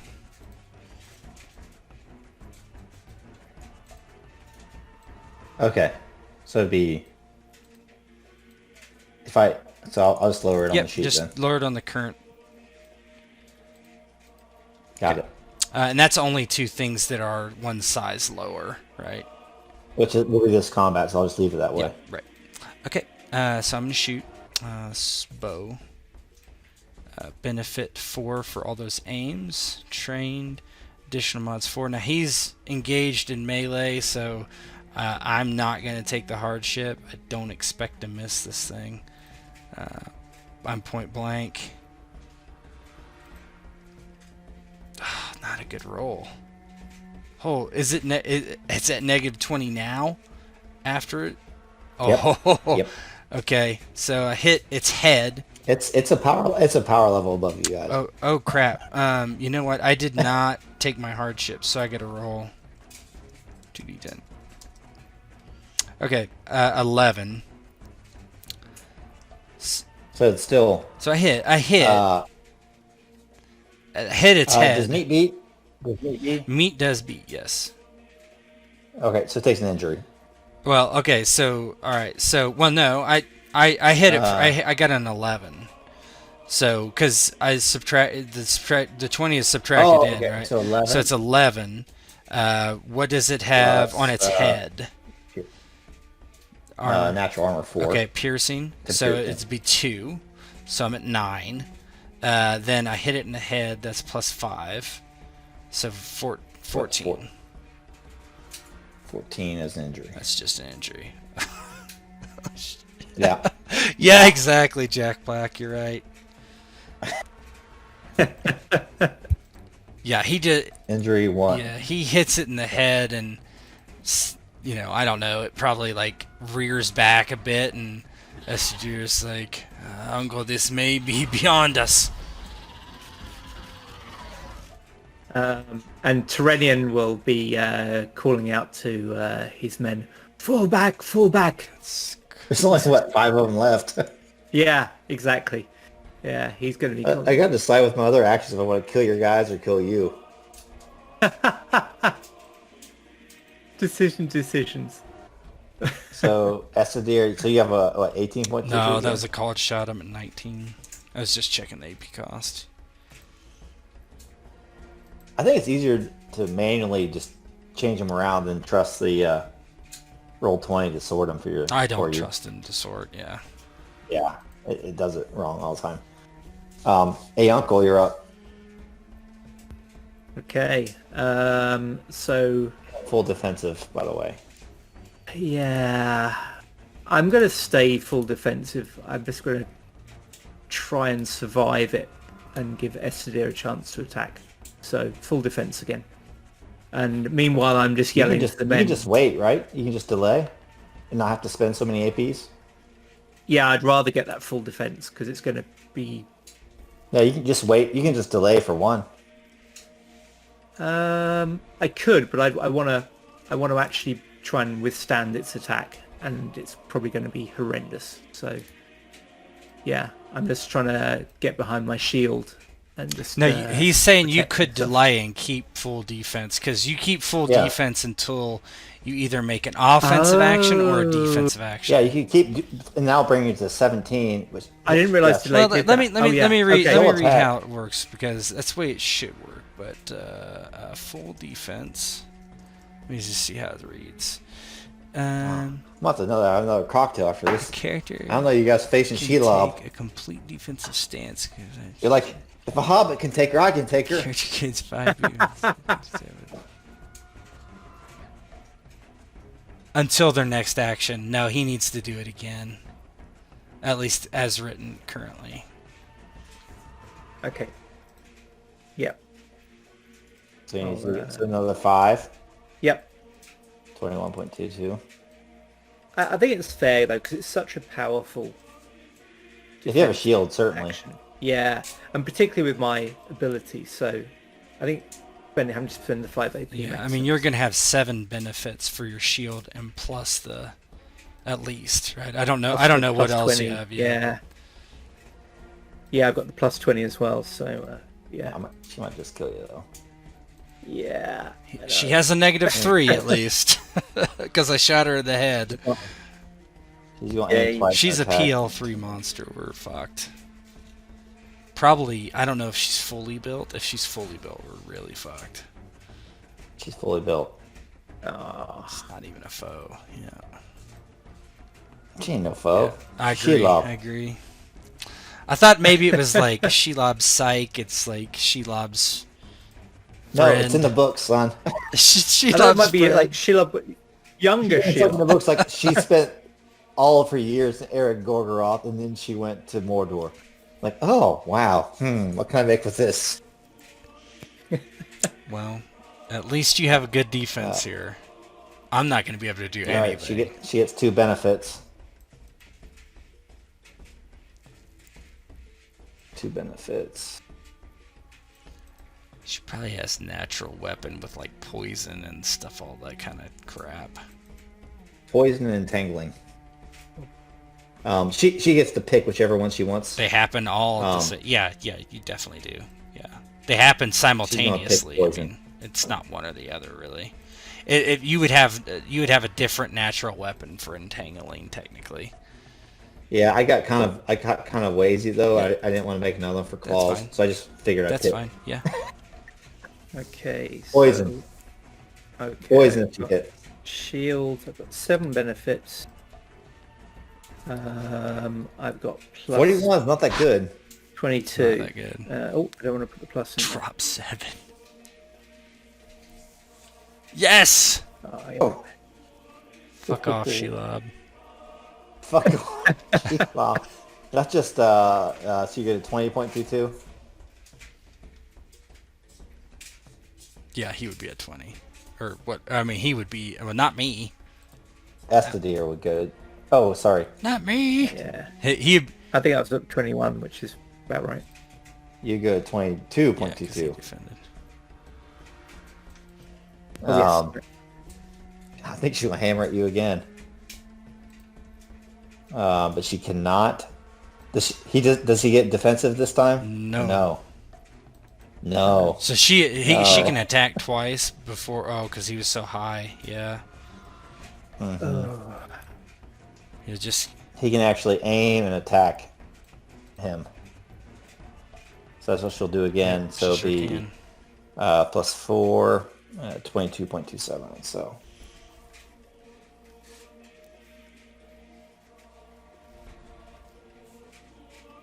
So she's just pissed, right? What does it look like, by the way, is like she's on the rocks trying to put her heft down upon you, and you have the shield pressed up against her. Yeah, I mean, she's just absolutely hammering it, and he's getting knocked downwards as she hits the shield. She sends him reeling. He manages not to lose his footing. But it's all he can do to just hold on to this shield. He's holding his shield with 2 hands, with his sword kind of gripped in one as well. And it's as much as he can do to hold on to it. So poison again, aim, 1 benefit, and attack, and we're using poison, 49. Oof. Okay. You can spend a fate point, at least, to give yourself another benefit. At least. That's a good idea. That is a good idea. If you really don't want to get hit, you can burn one, but I'll just spend 1 for now. I'll burn 1 to attack her. Yeah. Well, that's odd. I can't seem to take down the current fate without taking down the... You don't... Yeah, you do it, and there's a... So on that, if you scroll down, there is a stat modifier block. It's right next to skills, to the right of skills. Oh, I see. So just do -1. Correct. Yeah, got it. Thank you. Okay, so I will get 2, 3, 4 benefits on this. 4 benefits. And a +2. Come on. Oh, just. Extra benefit. So it's incredibly close. She actually manages to get her mandibles over the top of his shield, and they're kind of clacking inches from Terenion's face, and he's pulling his head away and just pushing with his shield, and he manages to hold it just until she backs away to lunge again. But he's getting tired. All right. My turn, huh? Mm-hmm. Aim twice. Gonna do a normal attack. I'm gonna burn a fate point. You know what we should do? We should let the players adjust their things in the turn order. Yeah, I think that's the Yep. best way to do it. As long, I mean, with Wanda and I I'd say I'd being be able cool. to play this before, I think we can do it. So I did Mhm. that, right? I did Okay. mine to 21 for aiming. I'm going to burn a fate point. Actually, So what was a fate point? Like, can you notice something special? can I now say that again? Like, what It's was a narrative. fate point? Do? Well, there's a whole bunch of different uses. In this, if I burnt a fate point, there's multiple uses. One is to just give you plus 20 on a roll. That's a very unique one, or a common one. There's one where you can change the scene significantly, and I might do that one. Oh, I would like to burn a fate point, because it's like they go away and they never come back if you burn them. So I'm going to burn a fate point to have, well, it's kind of up to you, but I would like perhaps a search party that was looking for us to come onto the scene and perhaps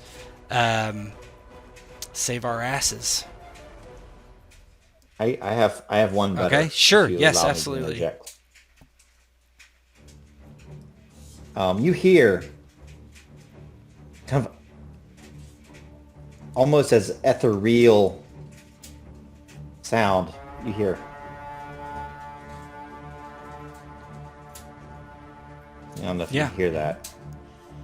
Yeah, hunting horn. Yeah. And you hear it. You hear it again.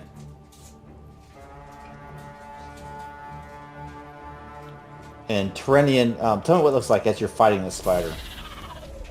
Yeah, so Terenion's getting battered down. His feet are actually sinking into the soft earth a little bit, and he's getting almost bogged down as it's hammering again and again on his shield. It's dented the shield, and his arms are getting tired from holding it up. But he's managing to keep it up in front of him, but he's looking more and more tired.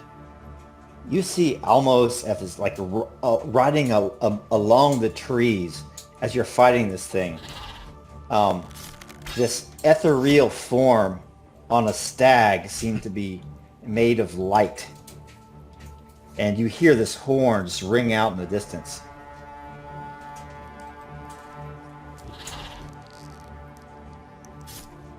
And you hear the spider just kind of just cry out. And as the stag kind of rides forth, it almost seems to, as if on a hunt, just chase this thing into the distance.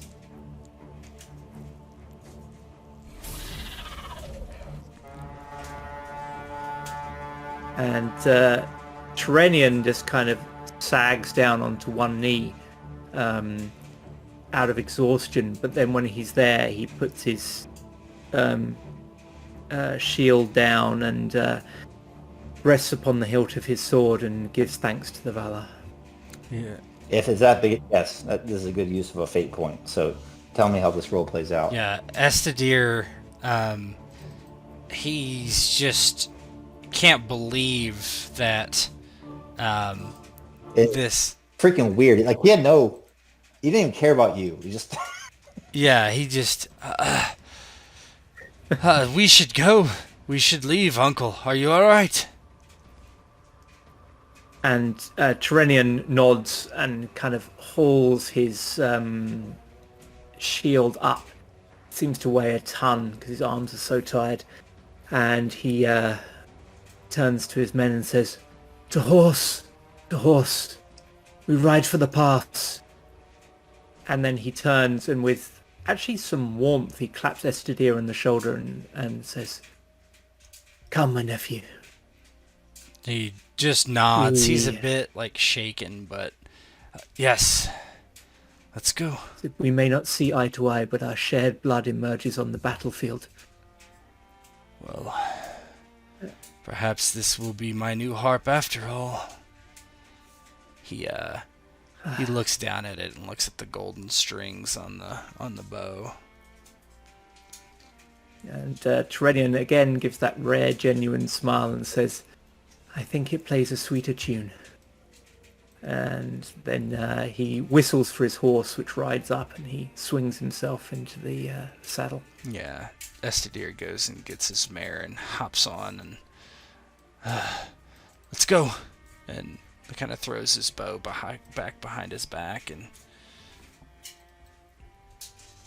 You guys, as you ride off, you hear like into the forest. You hear even like the neighing of a horse in this thing being fought in as you we've all seen the movies with like Jurassic Park with the forest, the trees in the distance are moving, right? That's what you can kind of see if you had like a drone flying up over the forest.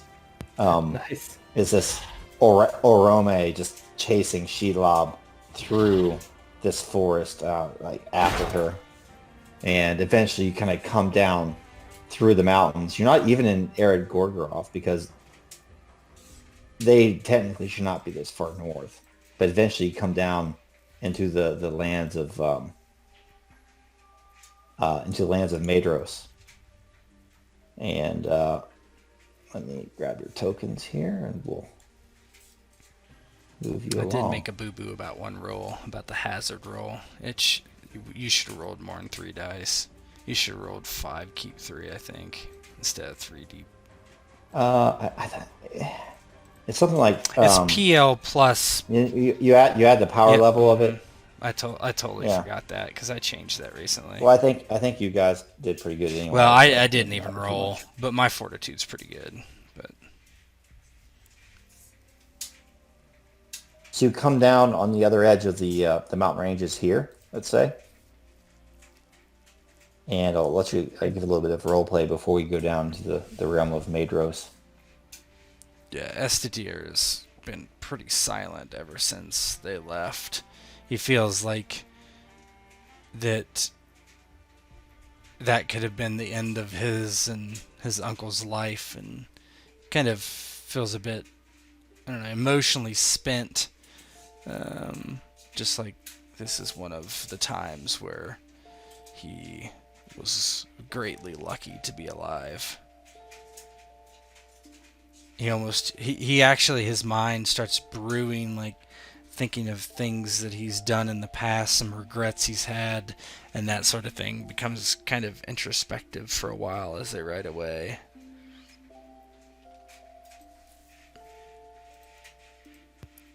And Terenion rides up beside him and looks across and says, he looks him in the eye and sees Estedir's distant look and says, "Dwell not on what could have been. By the will of the Valar we have survived. Give thanks." Yes, I do. I would not have thought of such a creature. A man-wolf orc, but that an Ungoliant spawn? Here.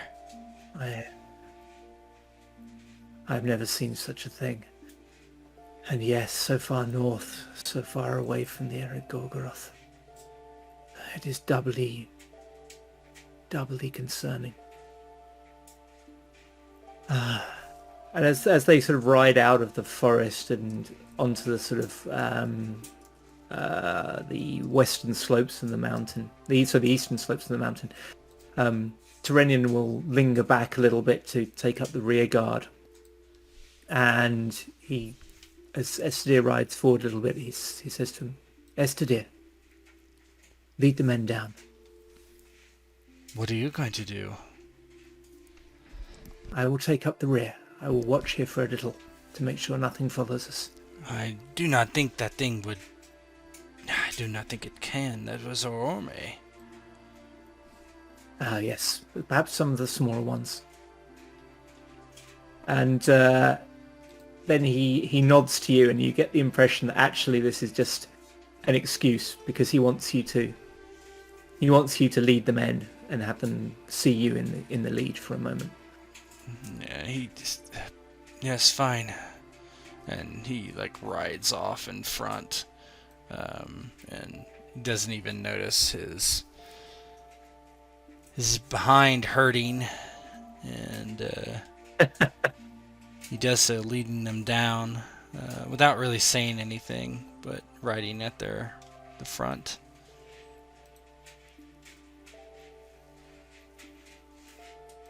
And as you get further, eventually Terenion catches up and rides alongside Estedir at the front. And he lets him lead for a good long time.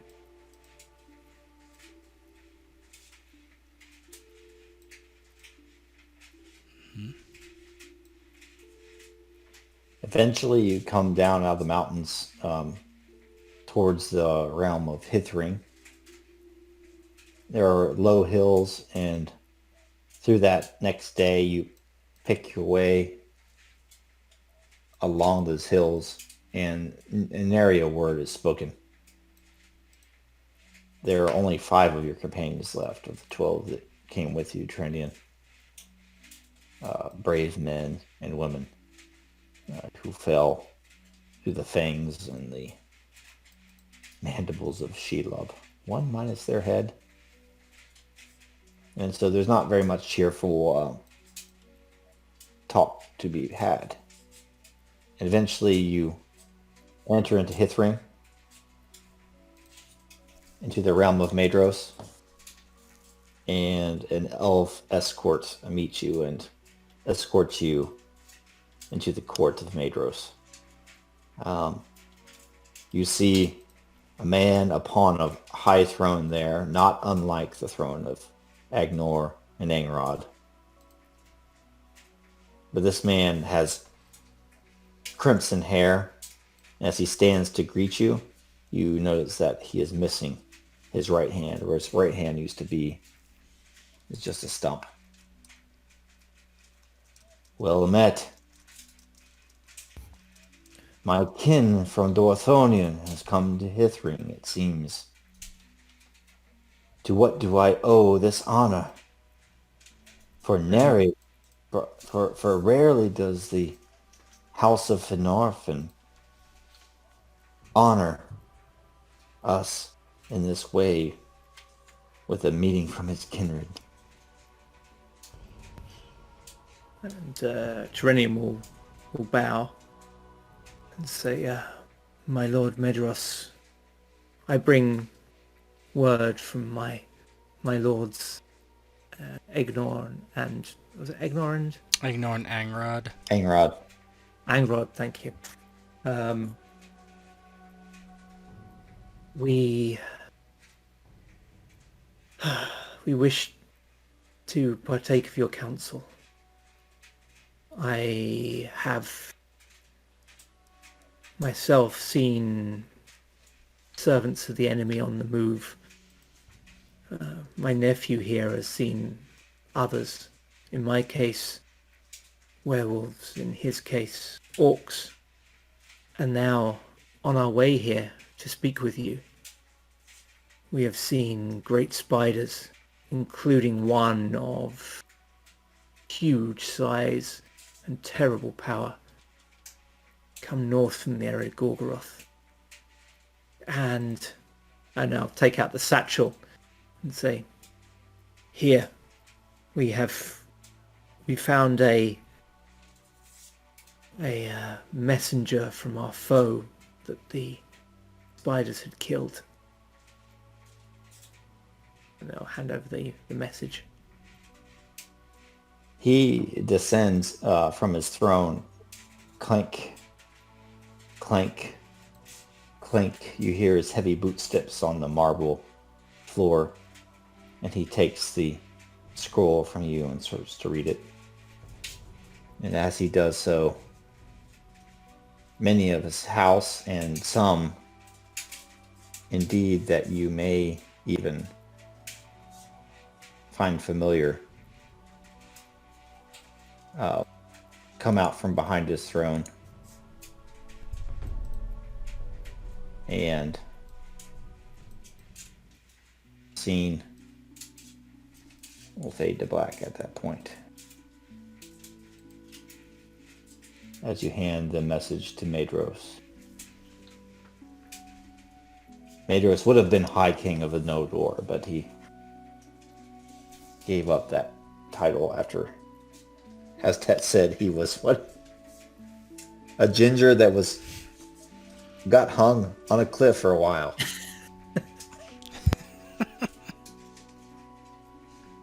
True story. So Maedros, back in the day, thought he could treat with Morgoth, and he met up with him and got ambushed.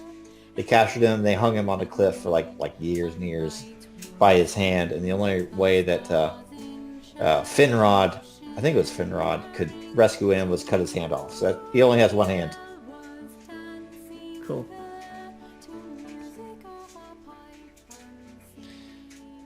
And that's it for tonight. Terrifying visage didn't get us. Oof. But Yeah. spent that fate. The question is, if I didn't spin the fate, would Orme come anyway? Gypped. No. No, yeah.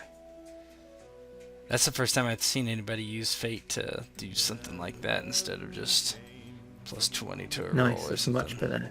That's a much cooler usage anyway. Well, I was going to We didn't attack just with need the a roll plus to go 20, and I well, was we like, needed to okay, change maybe the I wound situation. it. At the very best, I wounded. So thanks, you saved us. Yeah, you can only hold up the defensive for so long. Yeah. I mean, any other time, I'm not gonna. I might injure it a bunch, maybe, but by that time, he's probably gonna be dead, and then I'm gonna be dead very quickly after. Yeah.